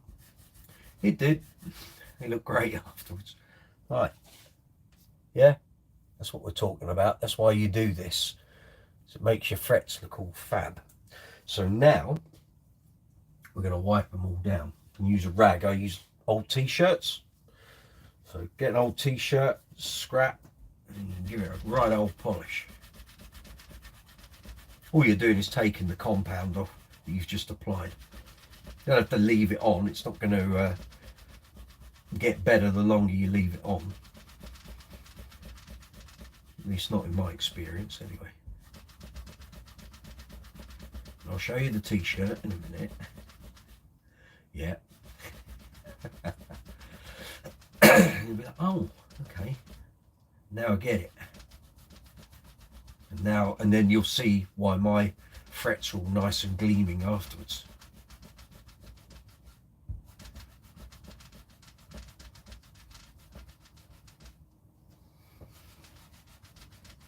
It's 1, 2, 3, 4, 5, 6, 7, 8. I'm on number 9. I'll show you after 10.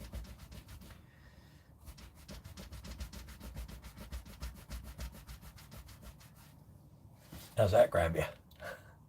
That's why you clean your frets, yeah? Yeah.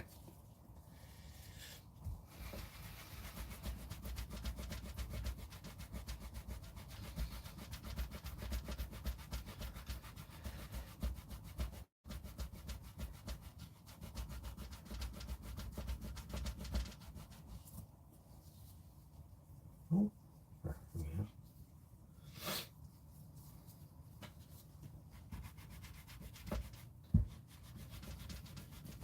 It's going to be a beautiful thing in a moment.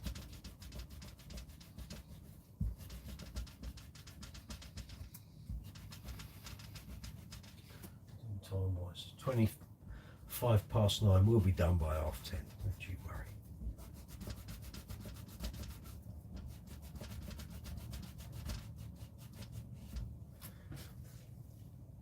Yeah. Get it? Exactly.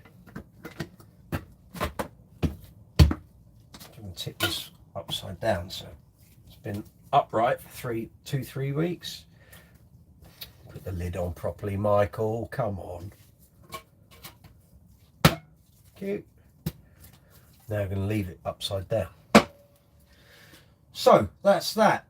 So now all that time spent masking up the board, it's now time to whip it all off. So the frets, one last quick rub. You think, oh, that was great. 45 minutes masking up a board and you do the job in 5 minutes. That's why the joy of those. Exactly.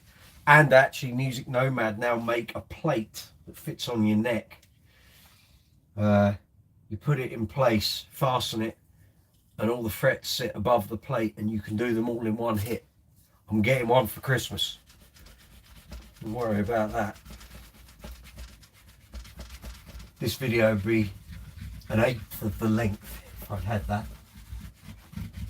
Anyway, not to worry, eh? We'll get there. So, now we can whip all of this off. In fact, I'm going to take these gloves off because they're getting on my tits. And getting tape off isn't a chemical process. I will show you the rear pickup on this bass in a minute. I'll bring the camera down, you can see it. So basically this bass has probably done thousands of gigs now. Maybe 1500, between 1500 and 2000 gigs. And you'll see how the pickup is worn. Right, let's get this off.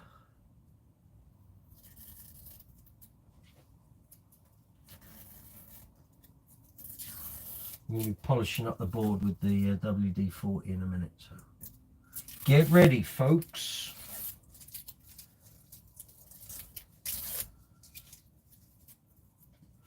Look at those frets, beautiful.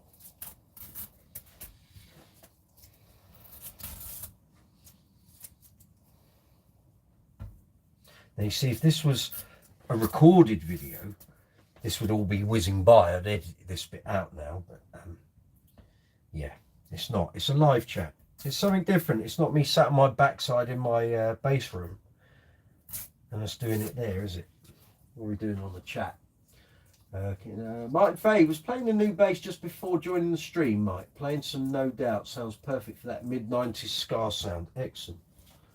Mum's on. It's taken till now to get to see this live chat. Been stuck on continuous repeating of you trying to change vertical and horizontal. Hopeless. Well done, Mum. Probably find that video generates more hours of views than any of my others. No, my luck. Scott M, you're going to need a nap after all this bass maintenance. Oh, I'll be going to bed, mate, when we're all done. Mum's saying hello to you all.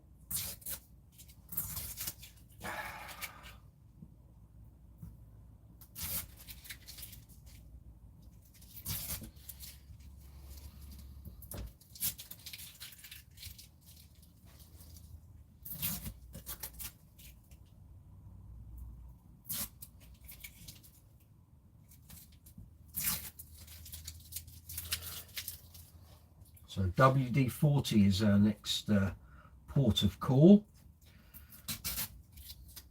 And then we'll be polishing up the body. And then it'll be restringing time. Set her up. And we're done.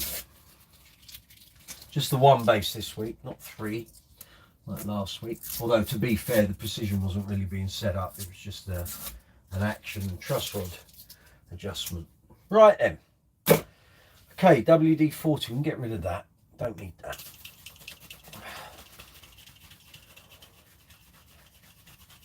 Scott saying hello to Mum. Well done, Scott. Right, here we go. You can spray it directly onto a cloth if you want, but I tend to just spray it directly onto the neck and work it from there. Right, this rag will be going in the bin after this, so let's do this. So I can share. Well, you saw the colour of it before, so now it's had some WD-40 dropped on it. It's a little darker. It'll be dark in a minute. Don't worry about that. It will look lovely. You might get two coats of this.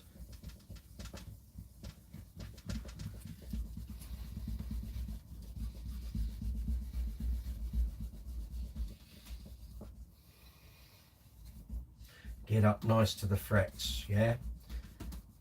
Especially after 73 gigs. Because that's where all the oils and grease and skin and general muck resides, next to the frets.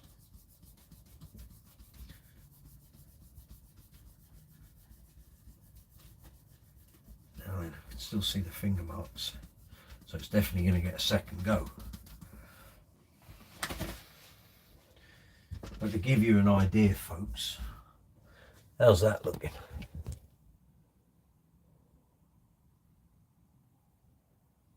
Better, isn't it? More consistent dark colour, as opposed to the slightly faded, manky looking fingerboard you saw a minute ago.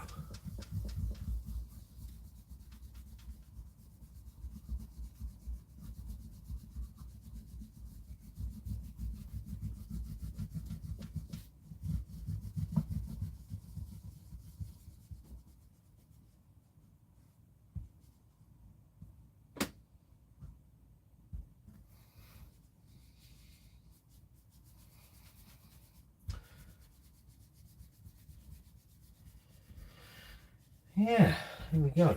It's better. Right, we're going to do another bit of that. It's better. It's still get better.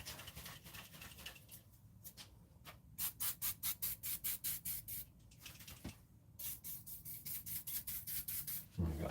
It's a bit more substantial this time. Okie dokes. Let's do this.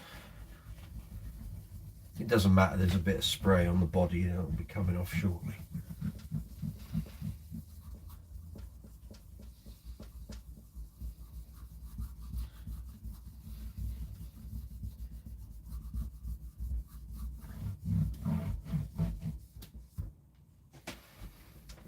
Show you the colour in a minute. The other one was too wet.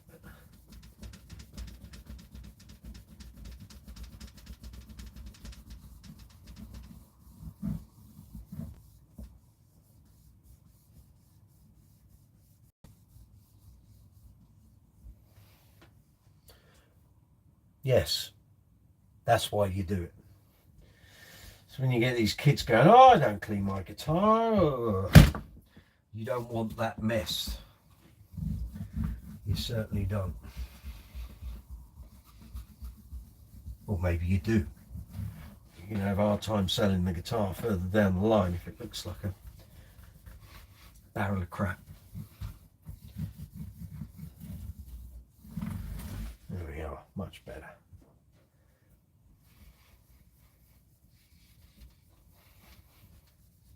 Now normally every time I change the strings on this I'd be doing that. I give the fingerboard a spray. So there you go. So after 2 coats, dig in that.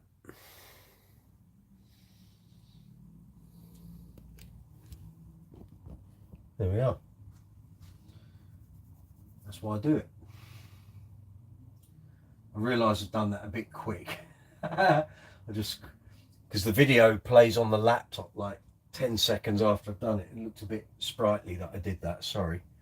But I'll let you have a good look at the whole base once I've got it restrung and polished up. Right, so that's the fingerboard done. Headstock's already done. We'll do the hardware in a minute. Right, let's do the body. So this has been cleaned, taken all the dust off, cleaned it with simple green, of course. So when I did the how to make your empathy play better video, we used the Creamer Carnauba Dunlop stuff. This time we're going to use some of the Maguire's Scratch X2. This is great for making, well, getting rid of scratches but bringing the gloss coat up. So Lewis Wingrove, where are you, my friend? Not base related, but did card get? Yes, Mum, it did yesterday. Sorry, I meant to tell you. Too many things going on. No, today it came. Sorry.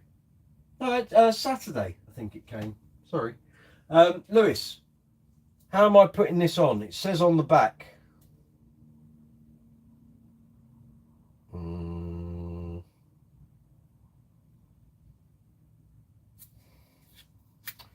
What's that?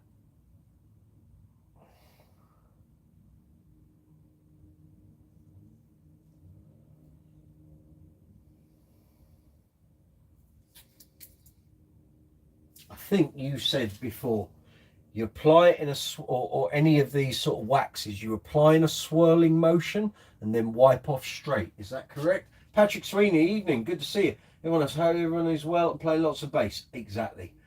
So, Lewis, put it on in a circular motion and then wipe off straight. Is that correct? If I don't hear from you, I'm just going to go for it. I've not used this Maguire's before, but it's highly recommended. Mainly used for car body work, but I thought we'd give it a go. Meant to be very good for gloss finishes, so I'm told. I might have put way too much on there. I don't know. So I'm going to use, try and get the old gloves on here. I'm going to use the, I think I'm going to use a new rag. I'm not going to use a polishing cloth. We use that afterwards when we take it off. Use, oh, actually I'll use some kitchen roll for this. It's going to go straight in the bin anyway. So create a pad with some kitchen roll. I'm just going to swirl it into the gloss coat. So at the moment it's all a bit manky. It's had a clean, but we need to get the gloss back up and to sort of deal with any little scratches and stuff. So last time I used the Creamer Carnauba wax, the Dunlop stuff. This time we're going down this route. Try this stuff. Just going to make sure I'm getting all the messages. Yeah, right, here we go. I don't know how long this stays on, maybe a minute or two.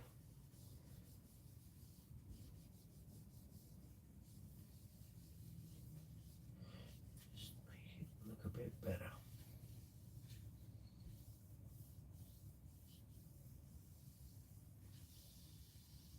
It's not that the base is covered in scratches, although it's got loads of little micro scratches and stuff.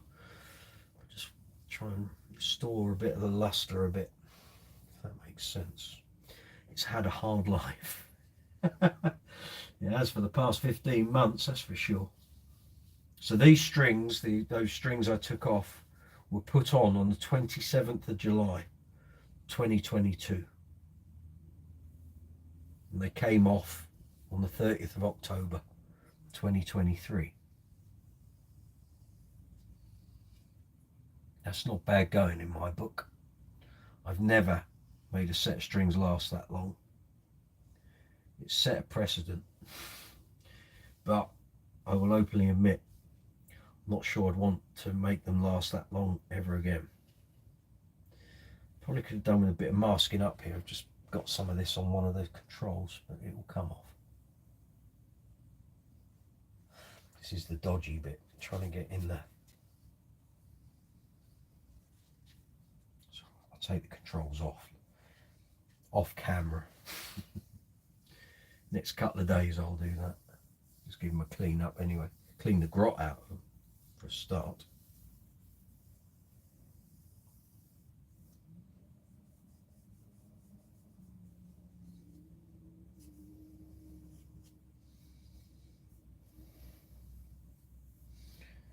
Yeah, just let that sort of mist up, a misty buff for fans of the Fast Show.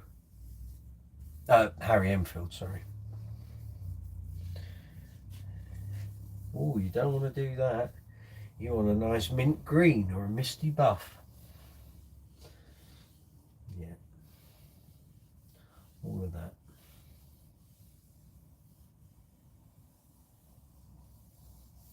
Now, what I will do, well, I'll do the front, I will do the back in a minute. Just let that haze up a bit and then we're going to polish that off. Miss what the guitar is. This is my Status Empathy, Mum. I bought it on my 30th birthday, well, 2 days before. It's the one I've been using for Uncle Funk doing the bass string experiment series. The Divine Hermit King. I don't know who you are, but welcome. Good to see you. I don't recognise the name. Sorry. Brooksy, you clean that guitar as if you were cleaning an M16 machine gun. You're a true artist at heart. Peace, not war. Fabulous. Well done, sir. I just look after my gear. You look after your gear, it will look after you. Earn you loads of money. I'm presuming Stacey's applying to the t-shirt bit. Mank, yeah. This thing's going to look sweet once it's done. It will. That pot is going to get a bit clean though. So I got a load of the gloss waxy stuff on it. But it'll be good. It'll be good. I mean, the last video when I used that stuff, the finish was like glass. But it doesn't, you know, 4 gigs in, doing hot, sweaty festivals, and it didn't look like it did when it came off the workbench. So, yeah. So we're going to use one of these Music Nomad polishing cloths. Microfiber polishing cloths in a moment to do this. Quick drink while we're at it. Sorry if you can hear loads of cars revving and making a din. They're flying down the motorway that's at the back of our house. Say motorway, dual carriageway, sorry. Clearly they think it's hot rod night. Idiots. I won't be doing that when it's only electric cars allowed. Yeah. Right, another couple of minutes. Well, actually probably won't be that long. It's all sort of hazing up. So, I'll give you that's what I'm saying. There you go. That's what I've done to that control. Idiot. Should have masked it up or take the controls off, but I didn't. So it's all kind of hazy on the gloss finish. But it'll look great in a minute. It's like I say, Music Nomad, microfiber, polishing cloth. Right, let's get cracking on this, shall we? So just do a little bit and you'll see the difference. And I'll bring the camera down so you can see it. So we're following Lewis Wingrove's advice, who knows all about wax polishing and what have you. So you swirl it on and then you rub in a straight line when you're taking it off. So, the verdict. So, there's the stuff with the wax on, and there it is after I've taken it off. Not bad, eh? I think that looks fairly good. So let me do the top half and then I'll show you half the body with the stuff still on and half the body with the stuff taken off. See what you think. So I've never used this. It was just recommended to me a couple of years ago. Oh, you want to get some Maguires? That's the stuff for gloss finishing on a guitar. It's like, oh, okay.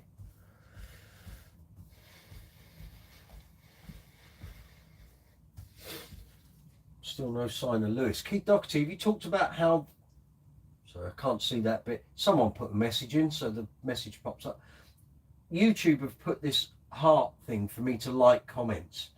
And it's in the way you can't see the last but one line of a message. There we go. Sorry, Keith. Hold on. Have you talked about how the new bass did and how you got on with it? Yes, Keith, I did. You're referring to the Bootsy Collins bass. Yeah, I used it on Saturday. Sounded great. Really nice sound. I was trying to say tone and sound in the same word. But it was slightly difficult to handle. And I'm now looking at a way that I can cope with supporting that neck and being able to play unhindered, because it made sliding notes a real problem, and I need to rectify it somehow. And I don't necessarily think a three-way strap is necessarily going to solve the issue. So yeah, I will be reporting back regularly, so keep checking in. And there'll be a demo video and review of that bass very shortly. Might even get it filmed up tomorrow with a bit of luck. Right, gang, here we go. So top half of the body is waxed and polished, following Mr. Lewis Wingrove's recommendations on how to wipe down a wax finish. He still hasn't appeared, has he? Lewis, where were you when I needed you? Right, gang, thoughts, post your responses. What do you think? So from that part upwards, that's still got all the wax on it. This part is done and polished. What do you think? Stacey, what are you telling me?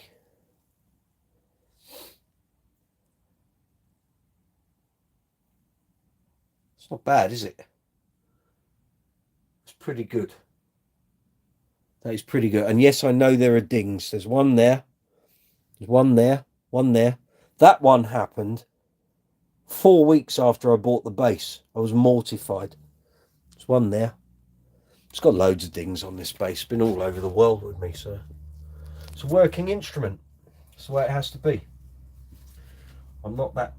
I'm precious, but I'm not overly precious. It's going to earn me a few bob. The bass can always be resprayed and re-lacquered,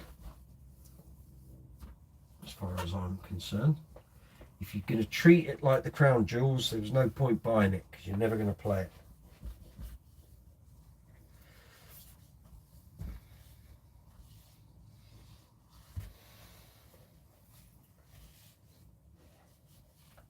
That's why when people ask me, oh, do you take your alembics out? Yes.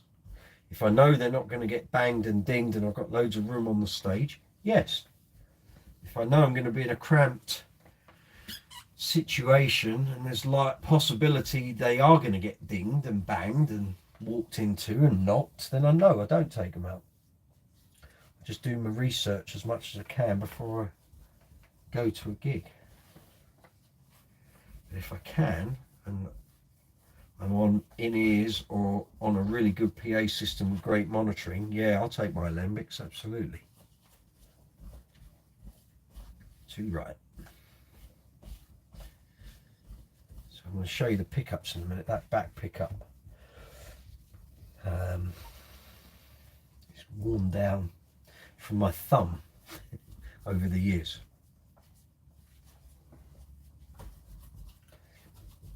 I am going to, after I've done this, in the next couple of days, I'm going to get in around these controls a bit more intensely.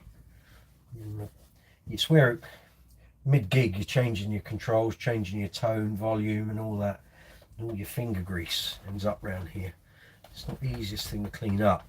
Generally got to take the controls off. Just leaves the pots exposed and then you can kind of get in there. It's the hardest thing to remove. It all looks really sort of swirly and cloudy, but this is what it is. It's a working bass, isn't it? So gang, my first go using this stuff and my paltry attempt at getting in between all these controls. Let me show you what all this is looking like. Let's have your verdict. Ready? Right. What do you think of that?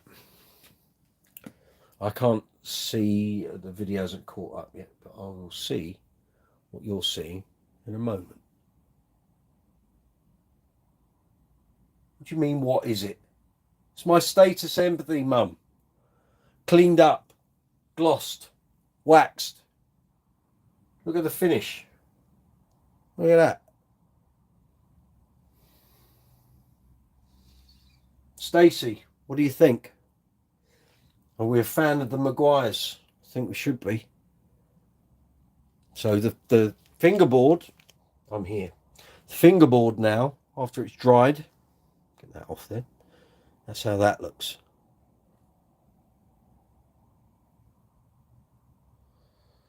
Not too bad. All the finger marks have kind of gone.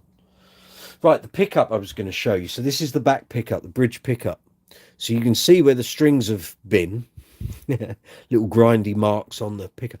But that there is where my thumb rests over the E string. And if you can see, there's a dip in the pickup.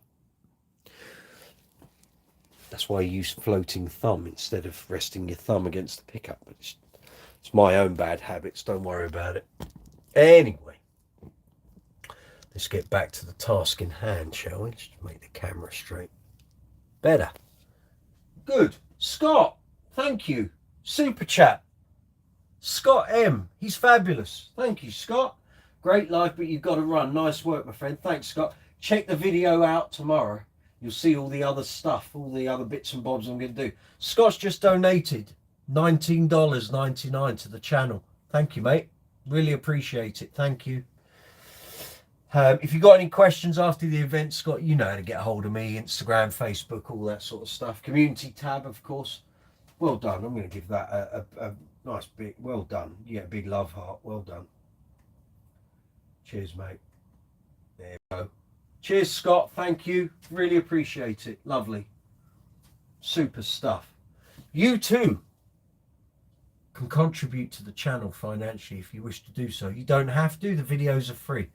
There's a super chat button at the bottom of the live chat window, which is a $sign. That's called super chat. Underneath the video window, you'll see a love heart with a $sign. That's called super thanks. They're both the same thing. But you get super thanks on every video on the channel. Super chat only appears on live chats.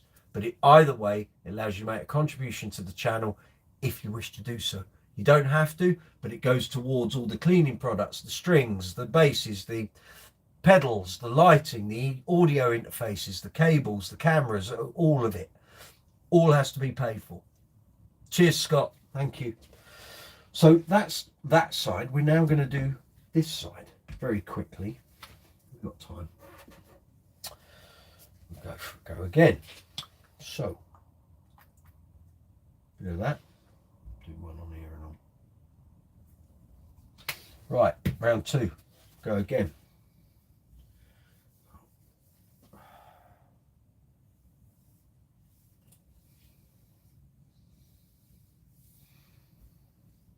Not going to do the headstock, way too much stuff up there.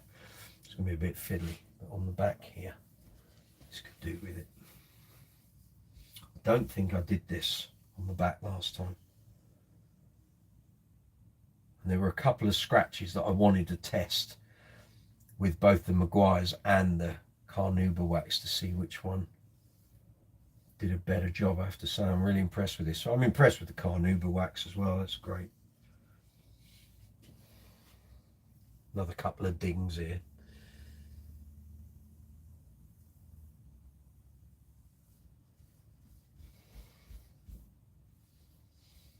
Things like statuses, the gloss finish is so thick. It's really good, very protective. So look after it, you know, make it look good. Got time to do it, do it. Battered old fender, it's going to look better without. Well, if it's seen better days, and you're up for the road worn, sort of played in look. That's all cool, but I like my statuses as good as they can. I accept that there are dings and bangs, and I mean, you don't want to see the end of the headstock, that's for sure. It's had a hard life in that department, but you know, do your best to look after it. It will see you out. I'm very aware as I get older, Most of my bases are going to see me out. So look after them. It's a right old mess, isn't it? Looks super. Well done, Mum. Yeah, it does. Stacey, it looks superb. Here we go. We were talking about this, weren't we? Ages ago. When I did that video last year, we was talking about the Maguires, and we'll give it a go next time. Here we are. Yeah, man. Nice one, Scott. Thank you for that super chat payment. Very good. Patrick Sweeney, bit of an advert for Martin Sims there. Well, yes, he doesn't always do plates like that. That was a 2002 plate. Before that, very often, there was nothing on there. It was just a bit of plastic. And after that, I've seen people who've had LED installations, they didn't get that plate.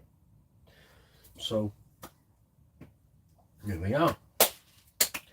Come on, do your stuff. Come on. I'm going to check the hardware over, tighten anything up, restring, action, intonation, pickup height. We're done. Now, if you've got any questions about any of the products you see here, well, you can't really see them to be brutally honest, but anything that I'm using or have used in recent weeks, feel free to ask. If I can help, more than happy to do so. You got any questions about basses, amps, pedals, strings, accessories, setting a bass up, building a pedal board? If you don't know how to do it, want to ask away. If I can help, more than happy to do so. If I don't know the answer, one of the fine people here probably will. Right, let's start wiping this down. Don't know what happened to Lewis. Disappeared. Where are you, Lewis? He has. He's disappeared. He's gone into a vortex somewhere.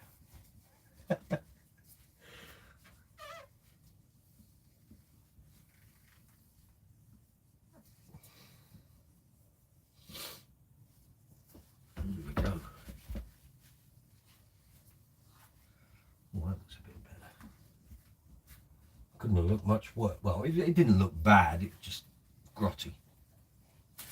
Right, so we'll do the half and half again, shall we? So let's go from the top. We'll go to about midway down. Let's see how we're looking. I think I might have used a little too much, if I'm honest. Probably didn't need quite as much as that, but hey. Want to do the job properly, right? Don't swirl it, just wipe it off, idiot.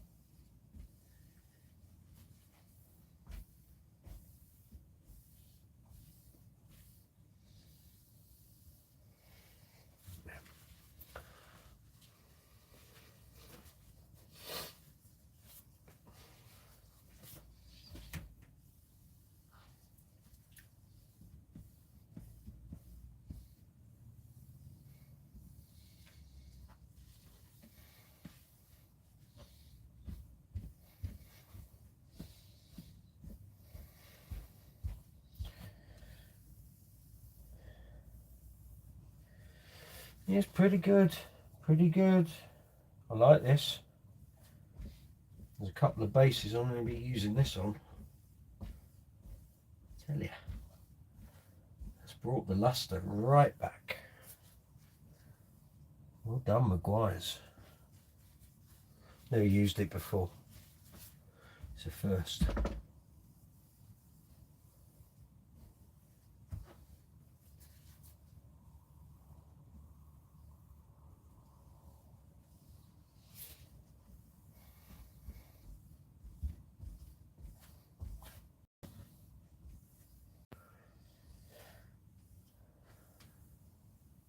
Right, gang, let's give you a close-up of that, shall we?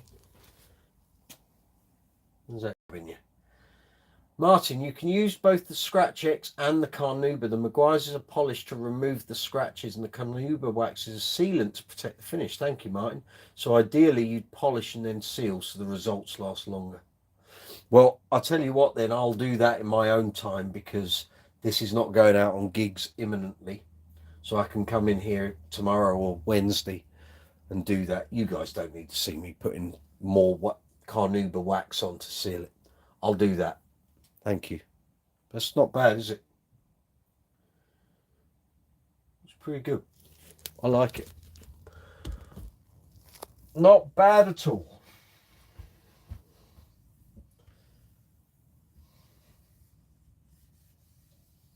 See, the joy of Brooks's Base Corner. I come in here with one idea, Martin gives me some others. Excellent. Patrick Sweeney, you don't get buckle rash on the back of your bases, Mike, because I'm assuming you have to play your bases quite high. No, I do. I do get buckle rash, Patrick. I don't play my bases low. I play them at waist height. So they're not up here. I'm not MK Errol from Imagination, played it under his chin. I play them generally there. But I try not to get buckle rash, and I did buy one of those. I bought two. Rock Solid, who do the amp and cabinet covers, did a thing about 10 years ago that was basically made out of the material that they do their covers with. And you put it over your belt buckle, and it stopped you getting buckle rash on the back of the bases.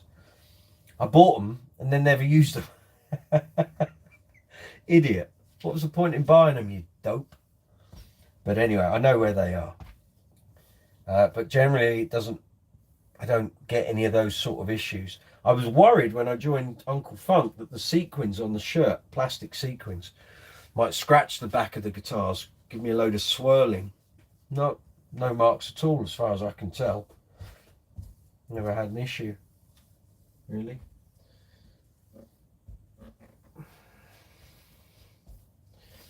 There we are. Pretty good. Very happy with that. So yeah, I'll do some carnauba wax on this in my own time, probably tomorrow. We'll see how we go. Report back over time, but it's not going to do any gigs imminently, so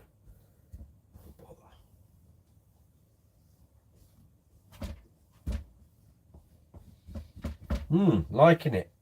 Liking it.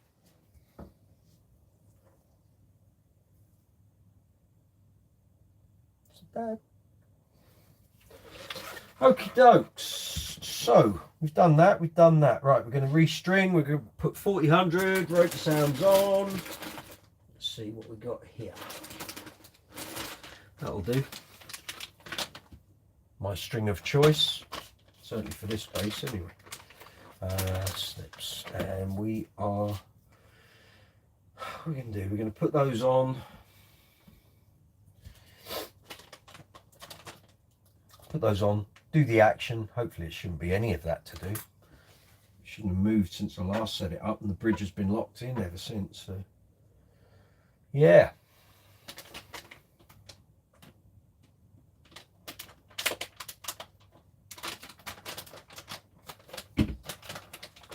Well done, rotor sound. Fabulous job.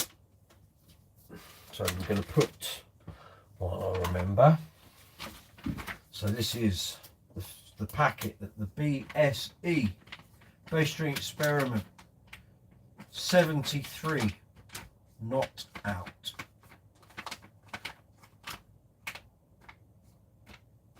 And the date's the 30th, the 10th, 23. So the old Bass String Experiment strings are going in there in 2 seconds.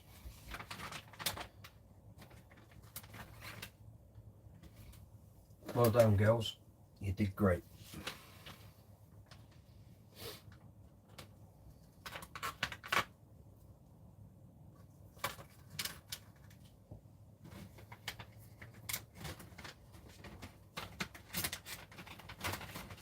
Fabulous job.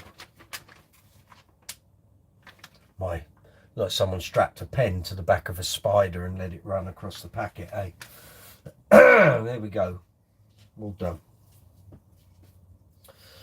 So here we go. Done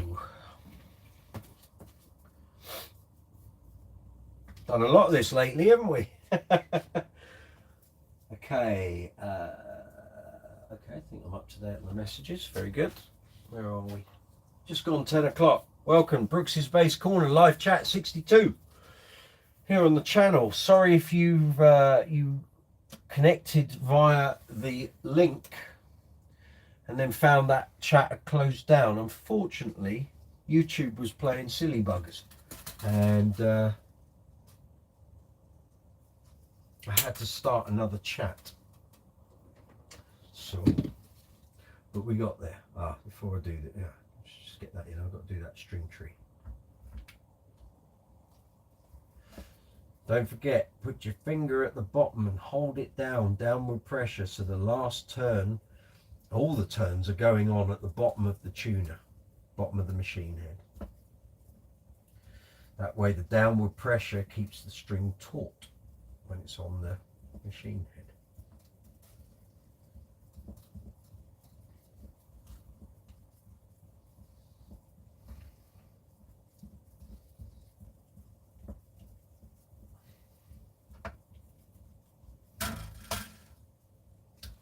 Go. Right, that needs a little.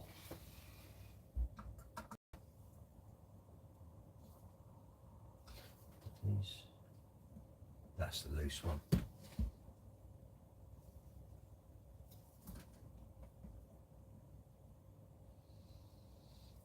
It's that though. Is it that or is it the screw? It's the screw.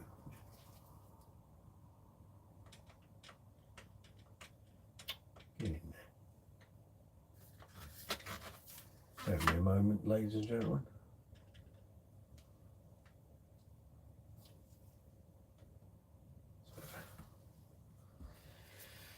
Yeah.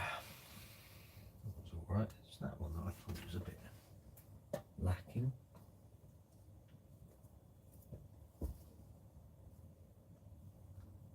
That was a bit.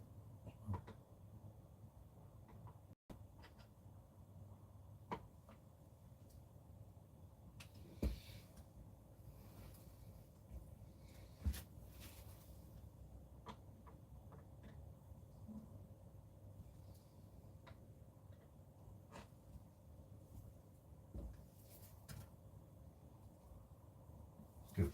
It's better. Right, one. What are we doing on the messages? Any questions, any comments, anything you've seen tonight and you're thinking, what the hell is he doing? How do I do that? You want to do it yourself? Ask. And if I can help, I will. Now, I haven't filed the saddles because the last set of strings didn't snap. I'm guessing they're okay. But if a string snaps, the next time it gets a restring, the files are coming out.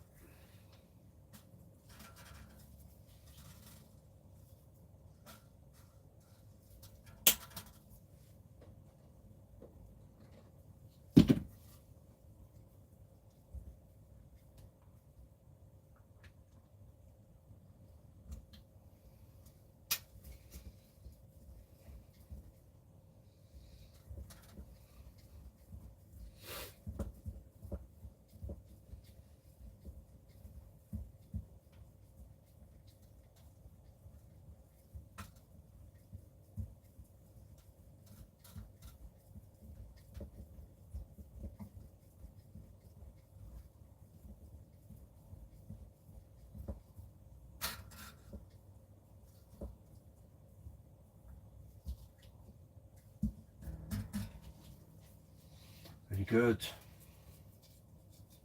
We're getting there. We'll be done by 10:30, I reckon. There might still be a bit of chat after 10:30. We'll see.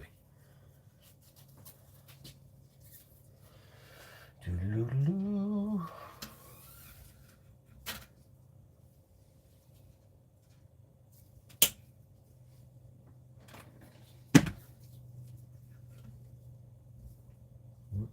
That way.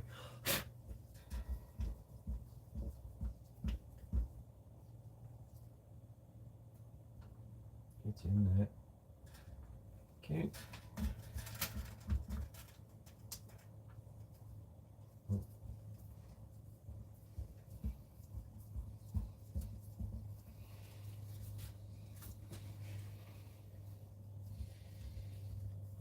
Now, some of you might be asking, well, why didn't you just wait until you next got a gig to put the strings on? Because chances are I'll need the bass and I won't have time to change them. So I thought, A, do them now, and B, it'd be good for you guys as part of the live chat and sort of continue this run of live chats from the workshop. So but while I got the time, and it's good for you guys and other people that want to see how to do all this sort of stuff, we'll do it. And then if I do need to use this space at short notice, all I've got to do is put new batteries in. So the batteries in here have been in here since it all got set up and restrung July last year. But they're going to need changes. They've done 73 gigs and sound checks and all of that. So yeah, rather than turn up to a gig and they die on me, because there's no LED indicator or anything, the sound just gradually tails off over 20 minutes or so. Let's just play safe, eh? That would be my suggestion.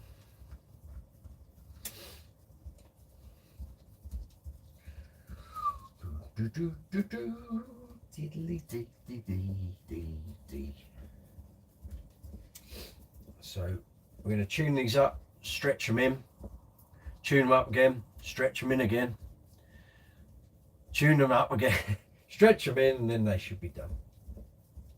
Then we'll check the action, intonation, pick up height, and we are done, ladies and gentlemen. What are we doing? 11 people watching. Fabulous. Welcome 11 people, and welcome to all new subscribers here on the channel. Thank you very much for subscribing, giving the videos likes, shares, commenting, all of that. It's all good. Thank you very much. Much appreciated. All right, take these off because I don't think I've got any cleaning really to do. Save them for next time. So don't forget, Brooksy's Bass Corner merchandise. Merch, Chris Squire t-shirt there.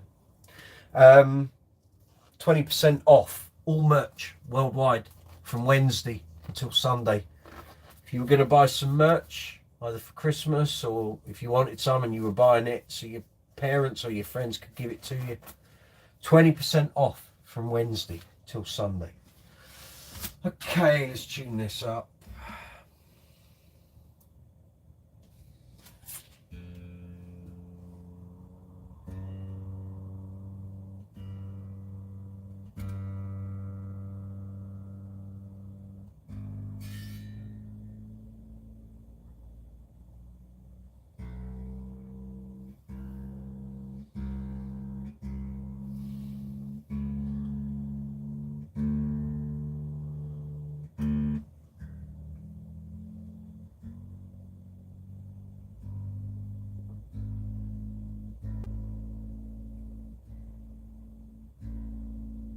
Lovely. Last one.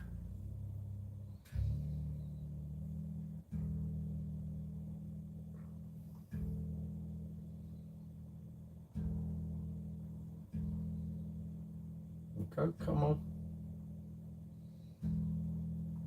It's resisting resisting getting into tune.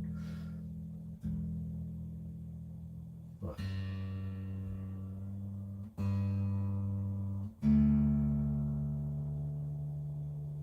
Got any questions about what I'm doing here? Ask me.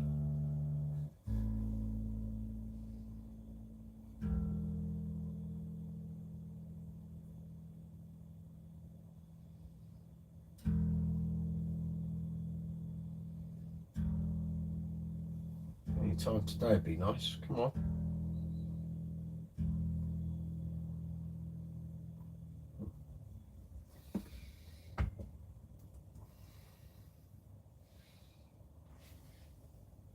Oh, I see. It's gone over itself. Hold on. What the hell's going on there? I think I've got a damaged tuning peg. Oh, interesting. Never had one of these before. Sort of rising out of its socket. Is that something to do with the... We'll just redo this. Come on. Never had that before. What the hell was that all about?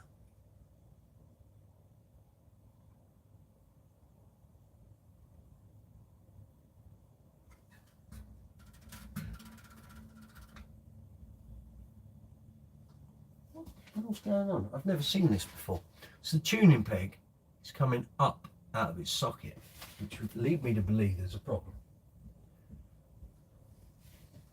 Have you been on a gig when the LED battery starts to go and the LEDs start to go out one by one? Happened to me a few months ago. No, on this base, they just dim all at once. The sides go first because they're fibre optic. And then the fronts just dim. But I didn't have the one by one on the... No, now here's the thing. So on the second to last gig. No, on the last gig, sorry. I had the rechargeable batteries in this, which I don't normally use. I bought those for the GB. And I was using them in here just to check, see how they would work and how they would last. And they had already done 2 sets on the gig before. On the first set of the final gig with the old strings. So it would have been the third 1 hour set that the LED battery was doing. They went out. And then they came back on for like 20 seconds and then went out again. And came back, and it was like, oh, okay, so that's how those batteries work. When they're on their backside. So we're going to do this string again. I want to know what's going on with this tuning peg. Why is that coming up and out? And how do I stop it? Is it knackered or is it not? Or is it something loose? Never seen that before.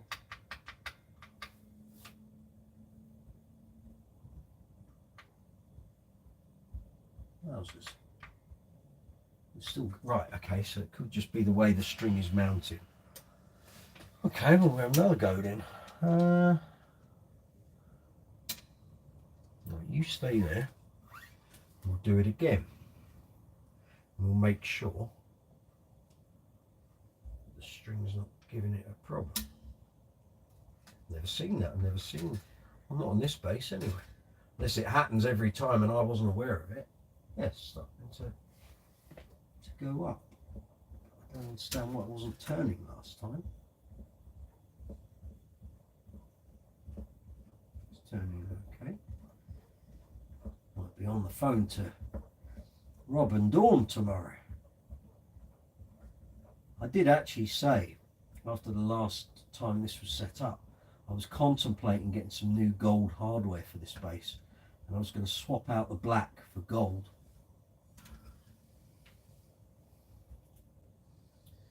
Dawn, I messaged her and she contacted me. I never got back to her. My fault, way too busy. Right, let's see where the string is.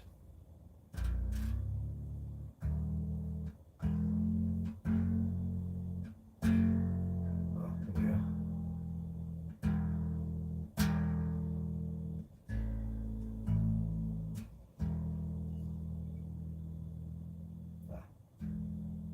I'd never noticed that. The shaft of the machine head goes upwards as you're tuning. I'd never noticed that. How bizarre. Right, we're going to stretch the strings in. Off we go. You won't have one popping off the headstock this week, hey? Hopefully.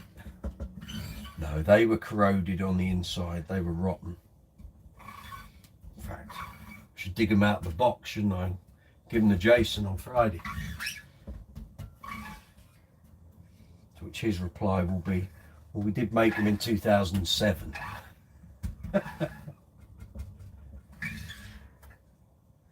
Look at those gleaming frets. That's fabulous. It's like a new bass. It's not really. Very good. Right, G. We go. D string. Come on. Coming up. A.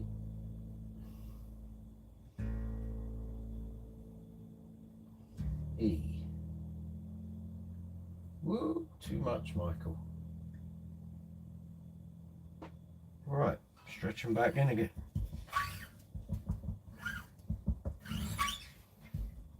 One of the things that annoys me about this bass, and I've never sort of dealt with it, is the fact the nut is cut for 4000 strings and nothing bigger.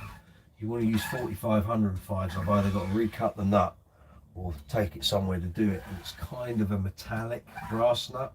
Sort of, it's not, it is, but it's not. And when I bought the other Empathy a year and a half ago from the gallery, I asked them to cut the nut so that I can have 4505s. So that's strung with 4505s. This is 4000s. Basically the same bass, just 3 months difference in age.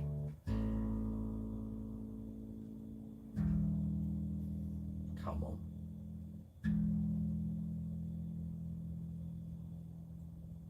There we go. Cool. Right, let's give it a play. We'll see what the action's like.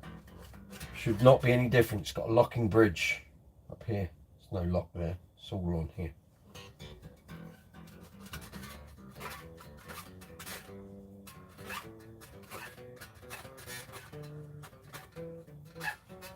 Okay, where's that cloth?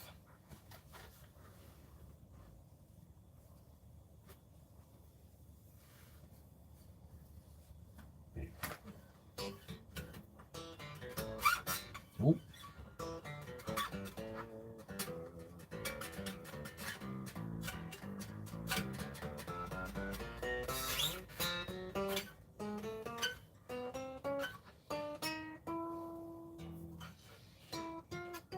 Joy of graphite necks, ladies and gentlemen.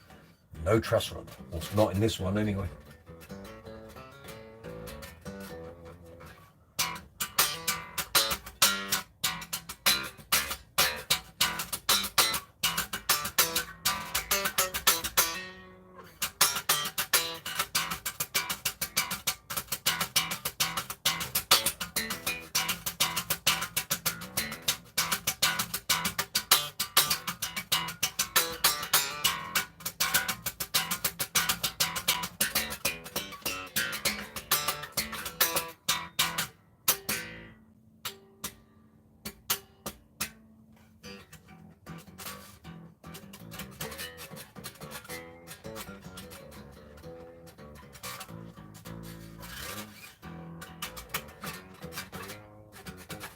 No, don't need to do the action. The action is fine. If you want it for reference, we can measure the relief if that's your thing. Don't mind doing it. So, capo on at the first. There's no truss rod, so take your pick. Where do you want to go? Let's go 17th fret, yeah? Right, so we're normally looking sort of between a 13 and a 16, so let's do a 16 and see where we are. 3rd fret. It's about 16, maybe 15. I raised the action last time because I found the action that I had on it was just a little low for Uncle Funk. There was just a bit too much buzz going on. Yeah, so 14, 15. Sorry, 15, 16. Yeah, there's room there. So 15 to 16, it's all good. That's the way I like it. Right, let's do the intonation. Got a tune on, let's tune her up.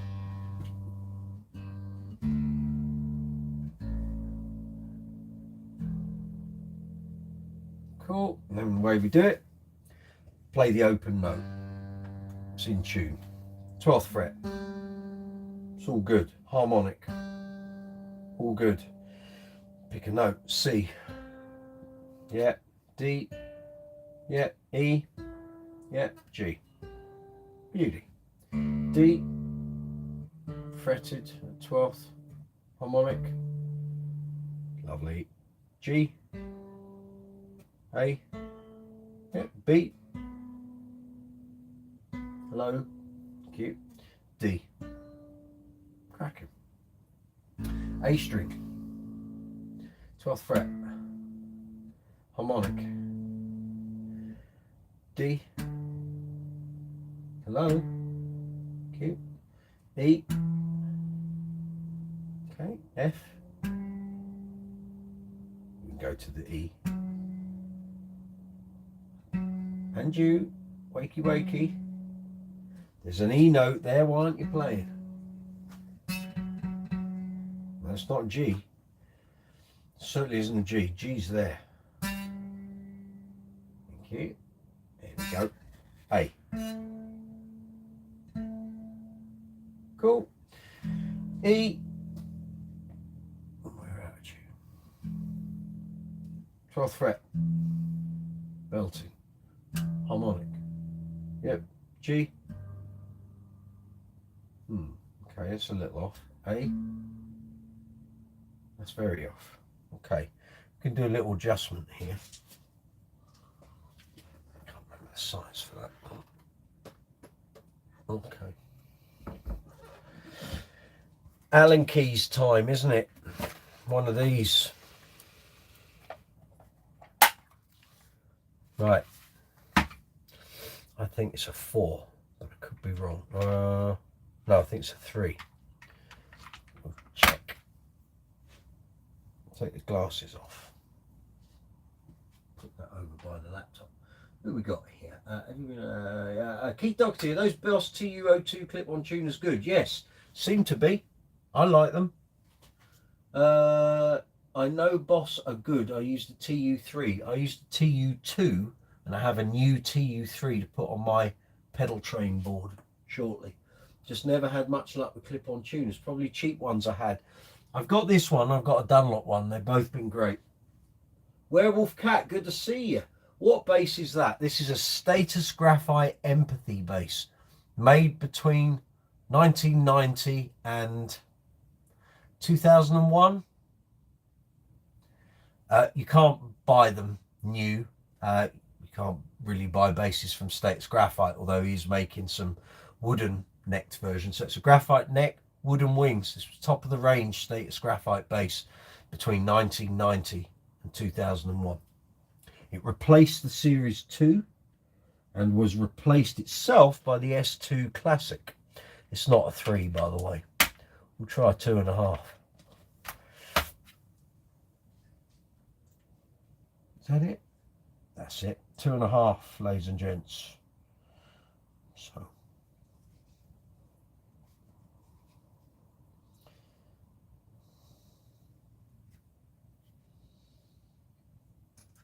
I want to pull it back, don't I? Not loosen it.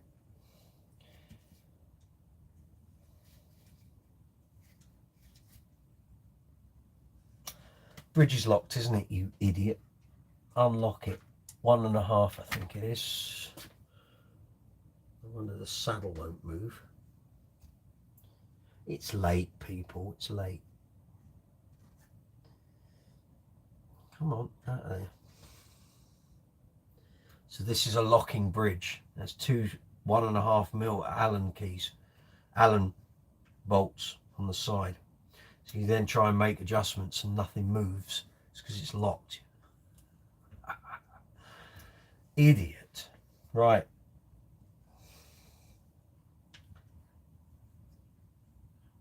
Let's see if that's done it. Tune the E. Right, 12th. Harmonic. G. Better. A. Still not right.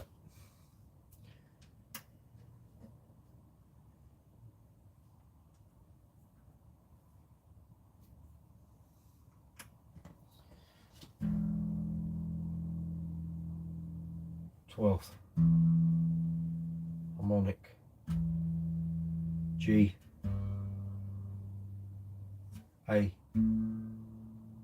better. B. No, that's well out. Right, go back a bit more.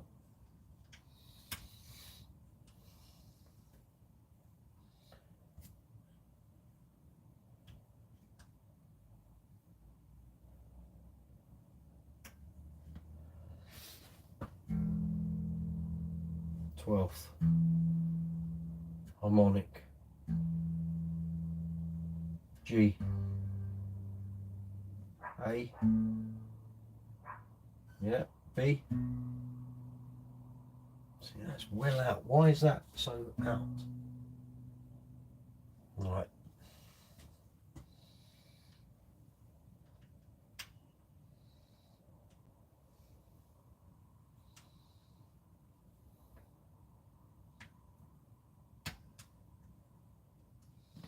Okay, let's go again. Retune, mister. Right, E. Yeah, 12th fret. Harmonic. G. A. B. It's got it. E. Low. It's not showing up. Here we go. Yeah, we're in. We're done. So we lock the bridge back up.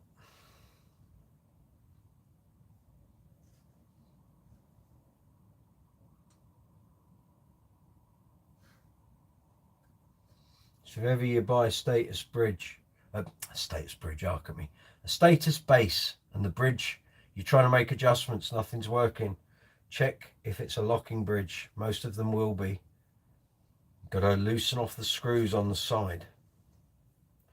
Otherwise, you'll be turning the screws on every bit of the bridge and nothing's going to change.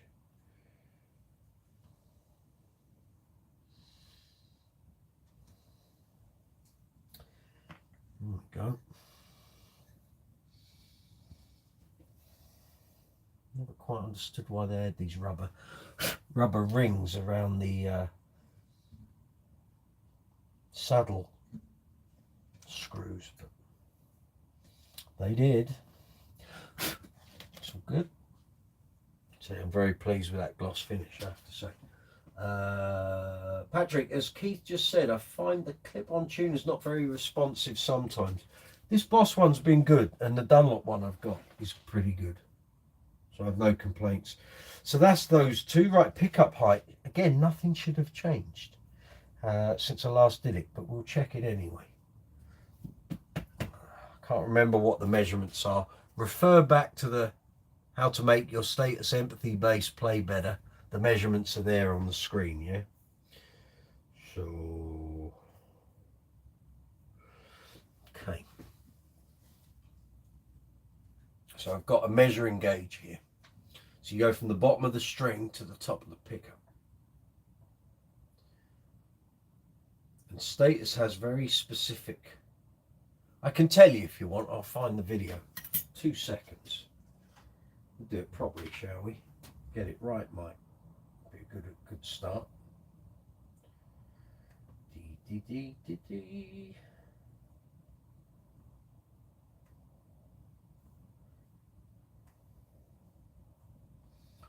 Search would be even better, hey. There we go.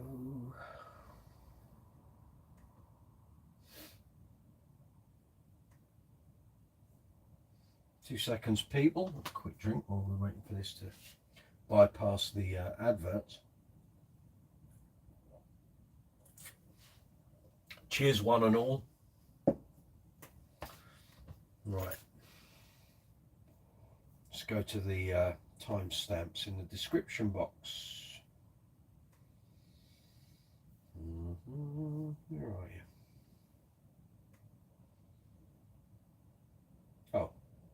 Oh, there we go.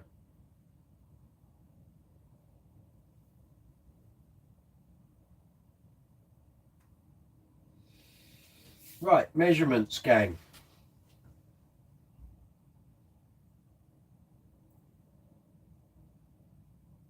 Two seconds. I know, because the measurements roll across the screen. I've put in a little graphic. Here we go. So the G string, oh, this is string height from the fret. Okay, 3 mil, 3.5, 4, and 4.5.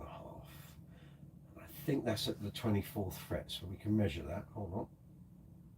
So that's the recommended measurements from Status. So 3, 3.5, 4, and 4.5.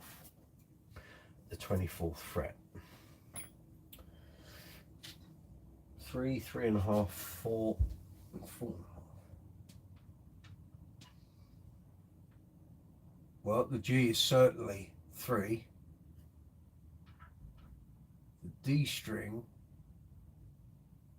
is not 3.5. I've got that 3.25. A string should be 4. And that's about 3.5. So I'm lower than the spec. That should be 4.5. It certainly isn't.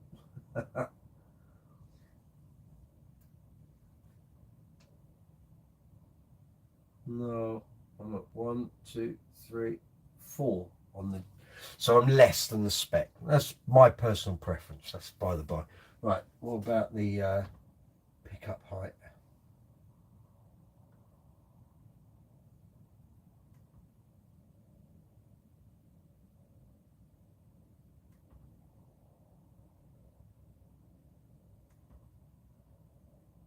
Here we go.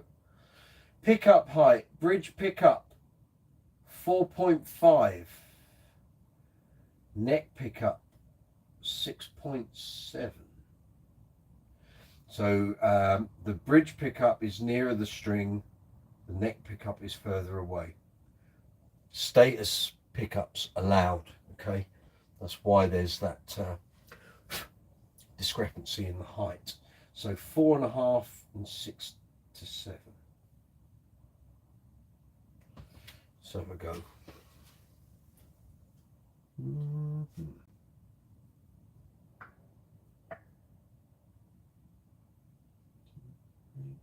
I'm on 4 on the G string. And I'm on 5.5 on the E string. And then on this one, I've got it lower anyway. That's bang on 5. And this one is 1, 2, 3, about 3.75. So I'm clearly under what the Status spec is, but I wouldn't say my action is particularly low. I like it this way. So let's just do a quick tune up, plug her in, give you a quick demo, take the batteries out, and I think we're kind of done.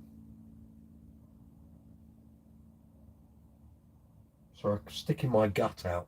I'm not. I'm trying to look at the tuner. Well, you can stand up and tilt the tuner, eh? E string, there we go. Right, let's plug her in. Hey, on a bit of that. So the EQ on the amp is flat. Okay. She lives.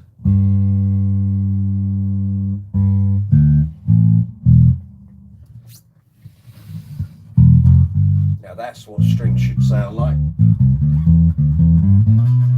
Not the 73 gigs played in versions I gave you a demonstration of earlier.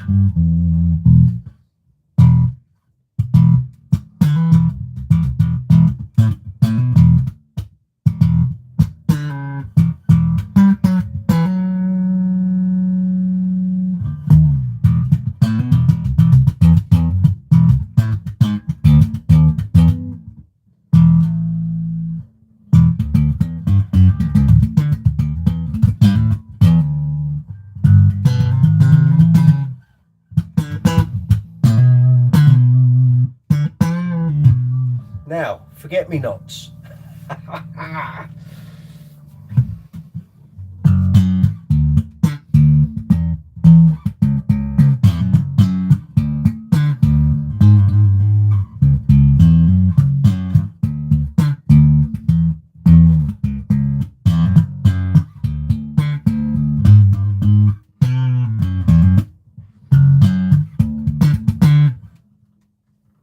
Much better. Much better. That's what you want.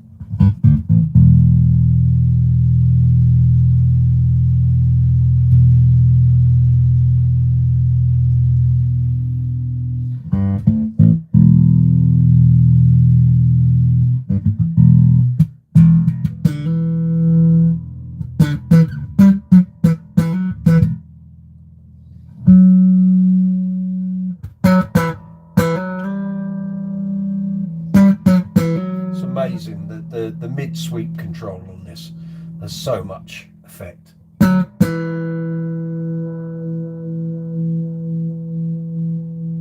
what we're talking about.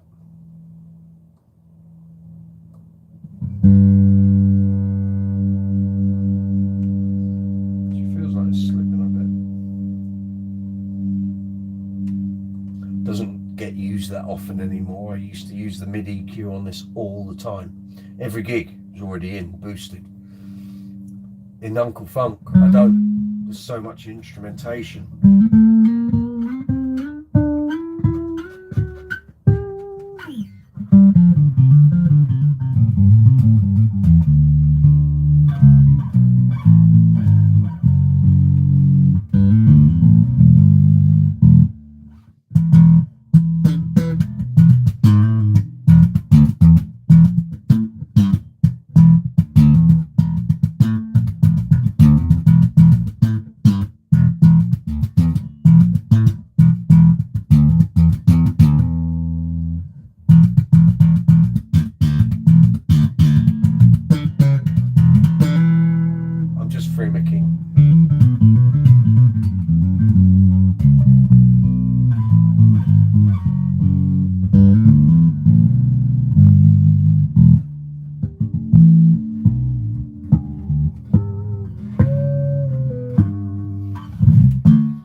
Yeah, man, good job. I'm happy with that. Back to normal, back to how she should be. So I am going to take the batteries out because I don't trust them not to go. They've done 73 gigs, so I'm not going to put new batteries in. We're going to leave the cavity empty until such time as I know I'm going to need to take it out on a gig. But the bass is now back in fine fettle, and all I've got to do is put some batteries in and it's ready to go. Excellent. Put the watch back on. Right, how are we doing on the live chat game? Let's get rid of that. That's what we want. Keep the werewolf cat. What bait? Oh, we've done that. Patrick has said, I find the clip. Okay, yeah, Lewis Wingrove, being responsive. Lewis, you disappeared, my friend. When I needed you. But I think the bass looks okay. I followed your advice from last time. And yeah, pretty good, I'd say. Pretty good. That is a lovely looking finish, and I don't mind saying so.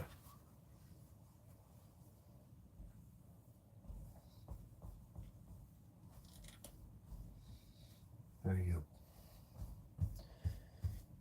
I'll give that some carnauba wax to seal all that in my own time tomorrow. We'll see how that lasts. It's going to sit in the rack for a little while. Have a little rest. Put your feet up, girl. I would say. Something's happened to that.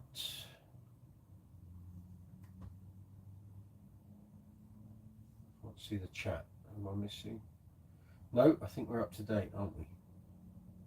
All right, we'll carry on for another 10-15 minutes. Take it up to 11 o'clock. And if you've got any questions, bass questions, I can tilt the camera back up now, can't I? Got any bass questions? Anything to do with bass, amps, pedals, strings, accessories, gig bags, anything I've used tonight on the live chat doing this setup? Anything you'd like to ask, feel free. If you're not already a subscriber to the channel, talk with people like you, Mr. Werewolf Cat, please feel free to hit the subscribe button. Give the video a thumbs up, really appreciate it. got any comments, leave them in the comments box. Although obviously if you're on the live chat right now, put them in the live chat box. That's the way to do it. And yeah, so this Friday I am out with Uncle Funk. We're down at the Hippodrome Theatre in Eastbourne. So if you're in the vicinity or close by, feel free to come and say hello if you're coming down. I think tickets are about 23, 24 quid. If you want to come and see us, if you give me notice in advance, I can get you in on the guest list. So there's the thing, eh? In these frugal times. Yeah, and I'll be at Hammersmith to see Level 42 on Saturday. So if you're going, drop me a message. I'll see you there. I might have my Mark King Brooks's Bass Corner Bass Legend quote t-shirt on, or I may not. We'll see. Chances are I may or may not have my hoodie on as well, the Brooks's Bass Corner hoodie. So by which case there aren't many of those about, so if you see one, chances are it is me. Yeah, but come and say hello if you see us there, if you're going. And yeah, not bad, not bad, pretty good, I tell you. That's come up really well. Right, let's take these batteries out. So I was saying removing the batteries. Here we go. So it's a simple process on the Empathy. It's just flip top battery holders. That one's the LED battery. There's nothing in there. I took that out last week. But these,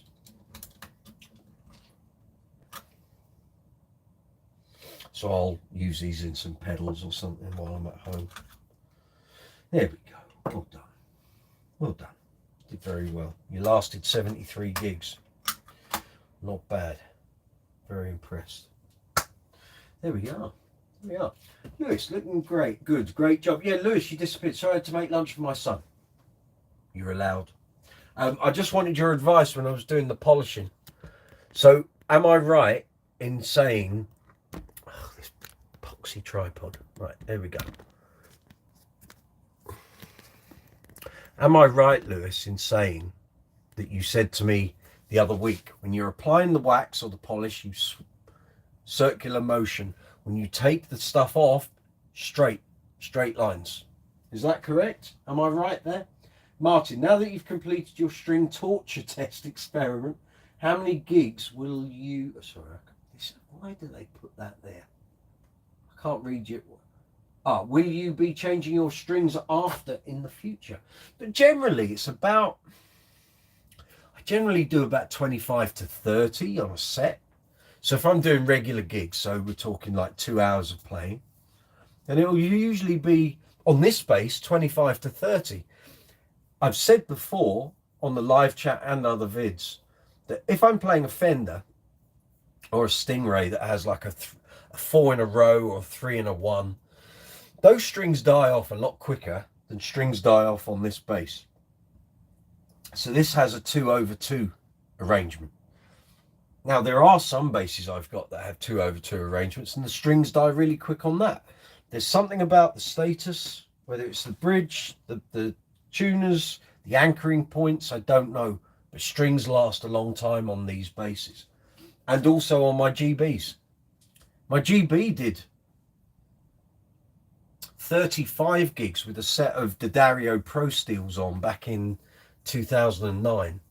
So some bass, and again that has a 2/2 tuner arrangement. So I think there's a correlation between basses that don't have a 4 in a row, because if I play any Fender after 6-7 gigs, those strings are dead, gone, they got to come off.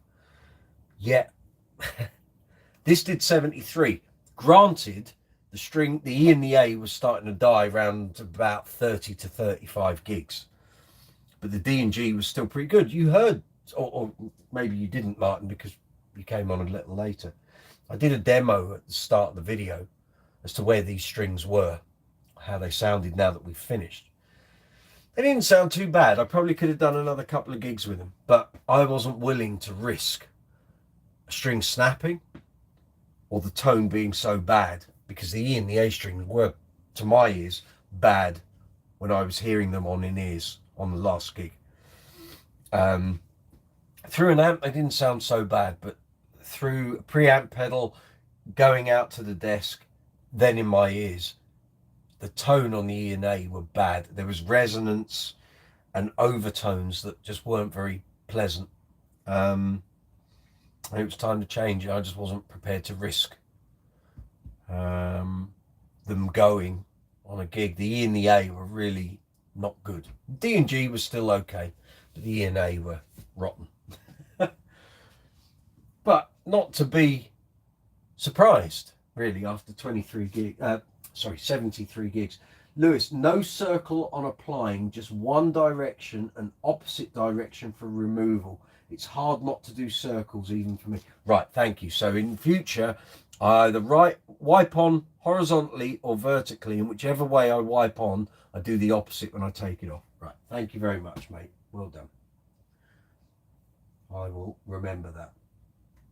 Don't do circles at all. Understood. Well done. Yeah, so Brooksy's start again. Brooksy's Bass Corner merchandise, 20% off from Wednesday until Sunday. Help yourselves. Happy shopping, guys. I will put links in the description box. We did start this live chat on another feed, and the YouTube mobile app completely balls everything up. That's why we're on this feed, but there's nothing in the description box. I will sort it. In fact, I can do it while we're here, can't I? I'll just go in and copy it over. Easy. And then we can get rid of that one from earlier, because it all went a bit haywire.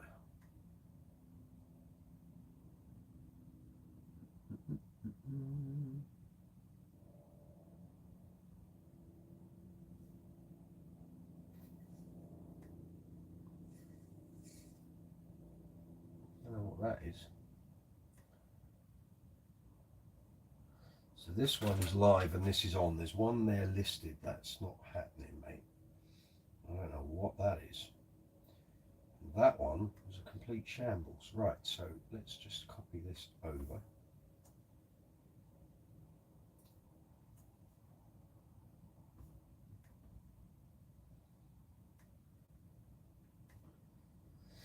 Should have done that a bit earlier, shouldn't I? Really. There we go. Affiliate links are all there. Fabulous. I'll do the rest of it later or in the morning, because the video won't go live properly on the channel until midday anyway. That's how it works. Lewis, basic concept is you are scratching every time you wipe. So train your scratching in one direction for best results. Fabulous. Okay. Point noted. I will remember that. I will. Yeah. I'm really pleased with how that's come out, apart from the dings I've got, obviously. But yeah, I'll give you the standing. There we go. How's that looking? It's always a bit patchy around there from all the slapping, of course. But yeah. You can see all the flame in the timber. Yeah. Not bad. Not too much buckle rash. There are scratches there, but I mean, God, the bass, I've had the bass for 21 years, and it was made in 98. It just didn't get sold until I bought it.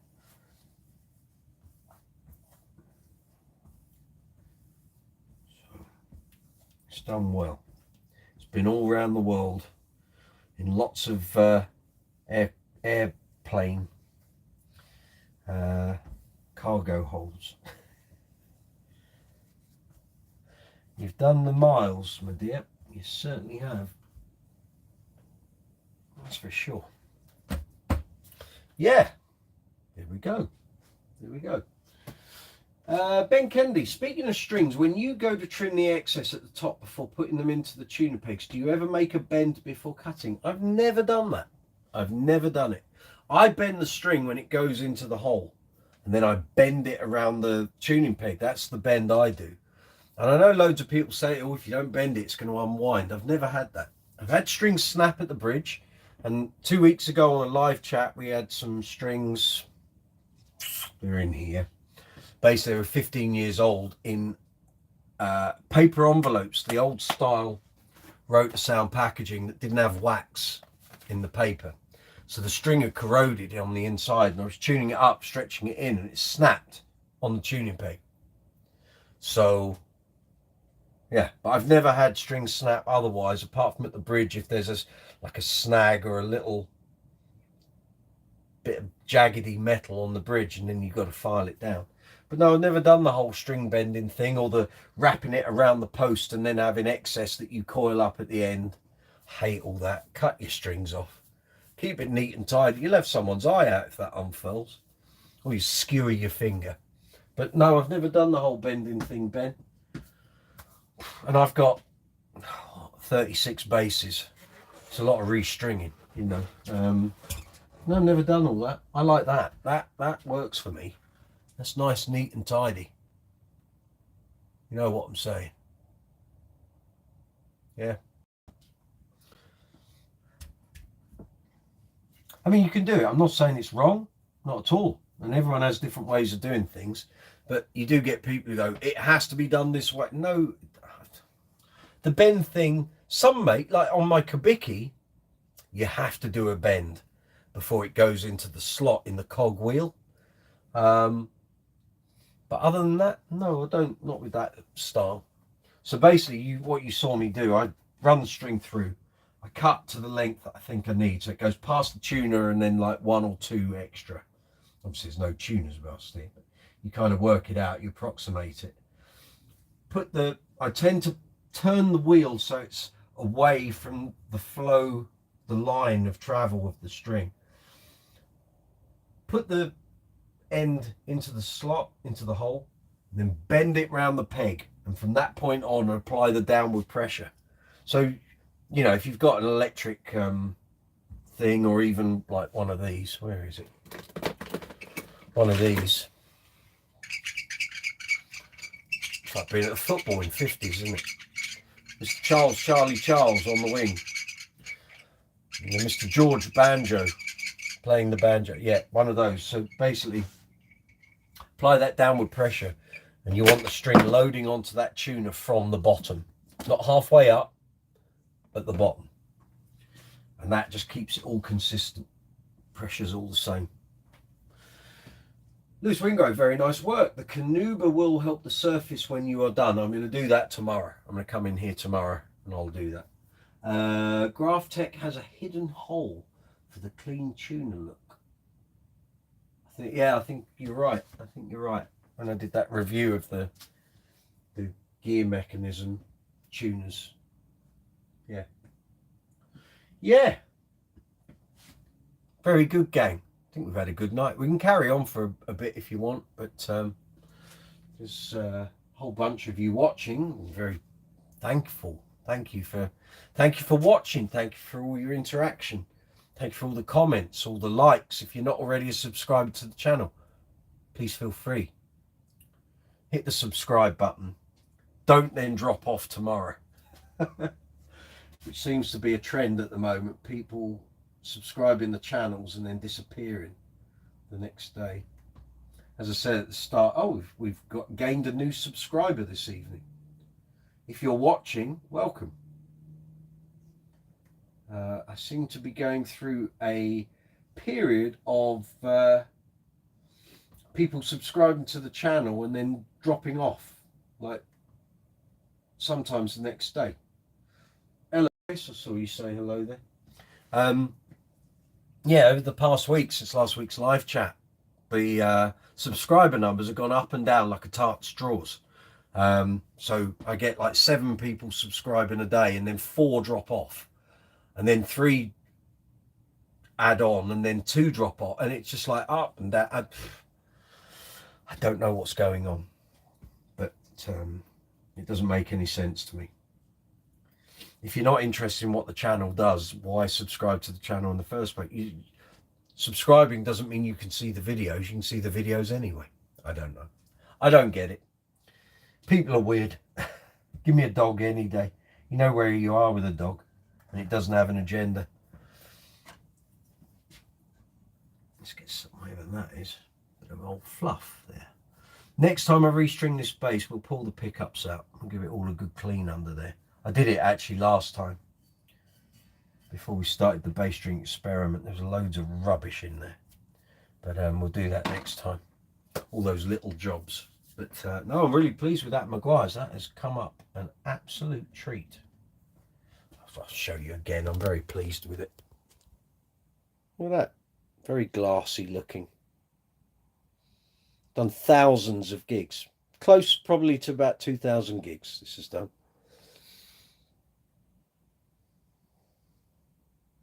I can't turn the LEDs on. There's no battery in the cavity. But that's all right. I'm sure you've all seen the LEDs on there enough times. Oh, let's tip that up a bit there. There we go. So I'm going to finish this drink and we'll call it a night. And I'll see you next week. Next week we'll do Tuesday. Back to Tuesday, 8 o'clock. And actually from next week all the way through till the 19th of December. It's every Tuesday at 8 o'clock. There's no reason for anything on that to change. So we'll have a nice clear run straight through to Christmas. If you've enjoyed these workshop live chats, we can carry on doing them. I have no problems with that. I've got plenty of basses that need setting up and string changing and what have you. What's coming up? Okay. Tomorrow I will try and get the next episode of the bass string experiment up, which will be gigs 35 to 39. Which run through May and early June of this year as we hit festival season. And I will also tomorrow be doing filming, be doing some bass demo filming. So soundbite demos. There's quite a few basses lined up for me to do. So, cool. I mean, I'll do the Fender from last week that got restrung, which is my regular bass for the Queen tributes. There's the other Fender, the FSR, the ash body one. There's the Ibanez SR300, the red one that I bought back in February. There's the Lakeland 4464, the ice blue metallic, that needs demoing. Then there's a whole bunch of basses that I've got that actually were reviewed on the channel. There are reviews of. But I never did the demo video. So the reviews obviously include the demo portion, but I need to do a separate demo. So my general mantra on this channel is to have, if a bass is reviewed, then there's also a demo video if people don't want to wade through a review video just to find the playing bit.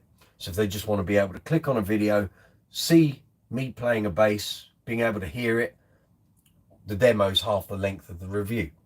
But there's a whole bunch of basses that were reviewed. I never did separate demo videos, so I'm going to do those.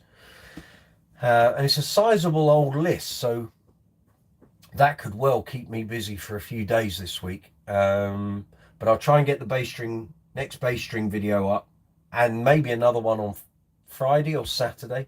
But I want to get these bass demos up as well. And then also, while I'm filming those, there are those basses that have demo videos but don't have a review video. So I'll get the playing side of that done, and then I've got to do some photography. And then we'll get some more workshop videos. There's another Ibanez bass, an Ibanez Thomann, which some of you may have seen before, the mint green one. That needs setting up, restringing, a good cleanup. And then there's also the Harley Benton Marquis bass that I bought in July with the wonky pickups that the strings don't pass over properly.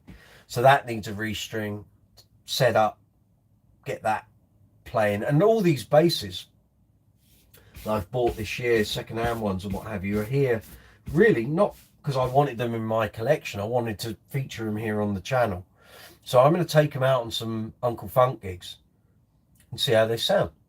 and I'll do some audio and there'll be some video from the gigs like we've done with the Bass String Experiment series, more performance stuff. But again, I can't let you hear the audio for fear of getting a copyright strike or a copyright claim. But we'll see how they perform. And then there's just a million and one ideas. So there are some ideas that I can't really tell you about at the moment because I don't want to give the game away and I don't want other people to nick the ideas. So there's one thing I'm working on which I think a lot of you will really like, and I'm going to try and work on it through December. So even though I'm quite busy with gigs through December, I'm going to try and start editing that up, and I've kind of got a storyboard of what I want to do. I've got to write a script for it, and might be a long video, could be an hour and a half.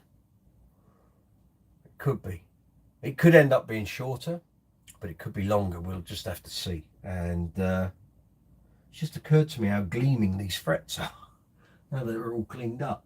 That's quite something, that. Do you want to see? I'll show you. Hopefully it will come out on the video. So there isn't a light directly above, but let's see if you can see. Look at that. They are not bad.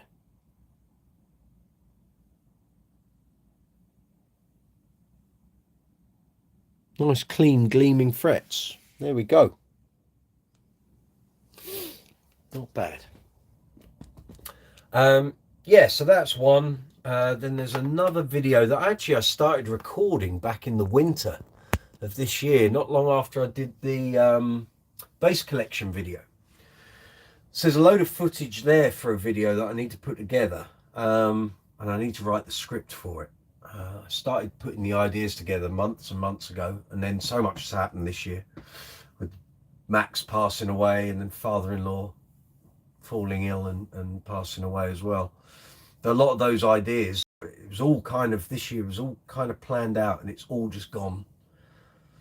It's like someone just put it all in a box, shook it, and then emptied it out. And it's like, oh, right, I need to get it all back into some order now. So I will, but I hope you're all noticing that, sorry, I've lost the live chat there. I hope you're all noticing that there's more videos going up. There will be a load of shorts going up as well. Got some filming to do with that tomorrow. But because I'm down to like 1 gig a week at the moment, there's loads of time during the week to get all this stuff done. So it's all good. Mum, how long does it take to put the batteries in there? Seconds, Mum. So I'll tell you what, I'll show you. How about that? Because I'm that sort of bloke. You want to know how long it takes to put 2 batteries in? Are you watching? Start counting.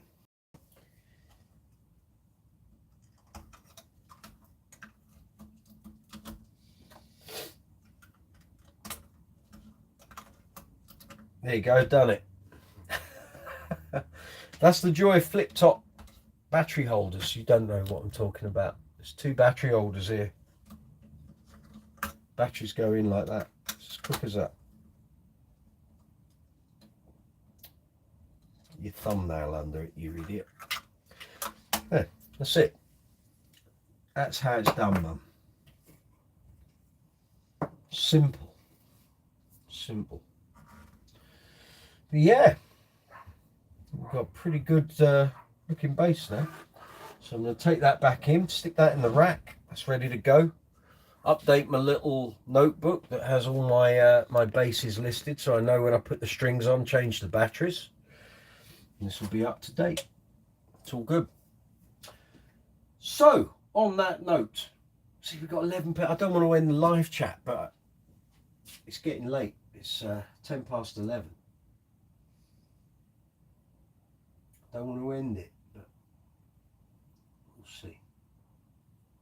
Anyway, right, on that note, it's coming up 10 past 11, done over 3 hours. Thank you very much, everyone, for attending tonight. Thank you for all the likes, the comments, new subscribers. Welcome. Loads of new content coming up. New video hopefully up tomorrow. I'll be working on it through the day. Should get it up by, I would imagine, 4 or 5 o'clock tomorrow afternoon, if not earlier. Live chat next Tuesday from 8 o'clock here in London. All live chats now, Tuesday, 8 o'clock, all the way through to the 9th. of December. Then we're going to have a short break over Christmas, New Year. We'll come back in January. Some more episodes of the Bass String Experiment. I'm going to get some of my vintage interviews from Bass Guitar Magazine and Bass Player up. There'll be some shorts, some bass demos, some bass reviews, some longer feature videos, just loads of content. So if there's anything you want to see, any ideas you think of things that you would like to see that you'd find informative or helpful or educational, let me know. I can keep throwing ideas at the wall for the rest of my life, but if there's something you guys would like to see and no one else has done it and you think, yeah, could we have a video on how to do this or how to do that, then let me know. You can contact me via social media. You can do it via the community tab. You can leave a comment on any video, or you can contact me via the email address brooks'sbasscorner2020@gmail.com.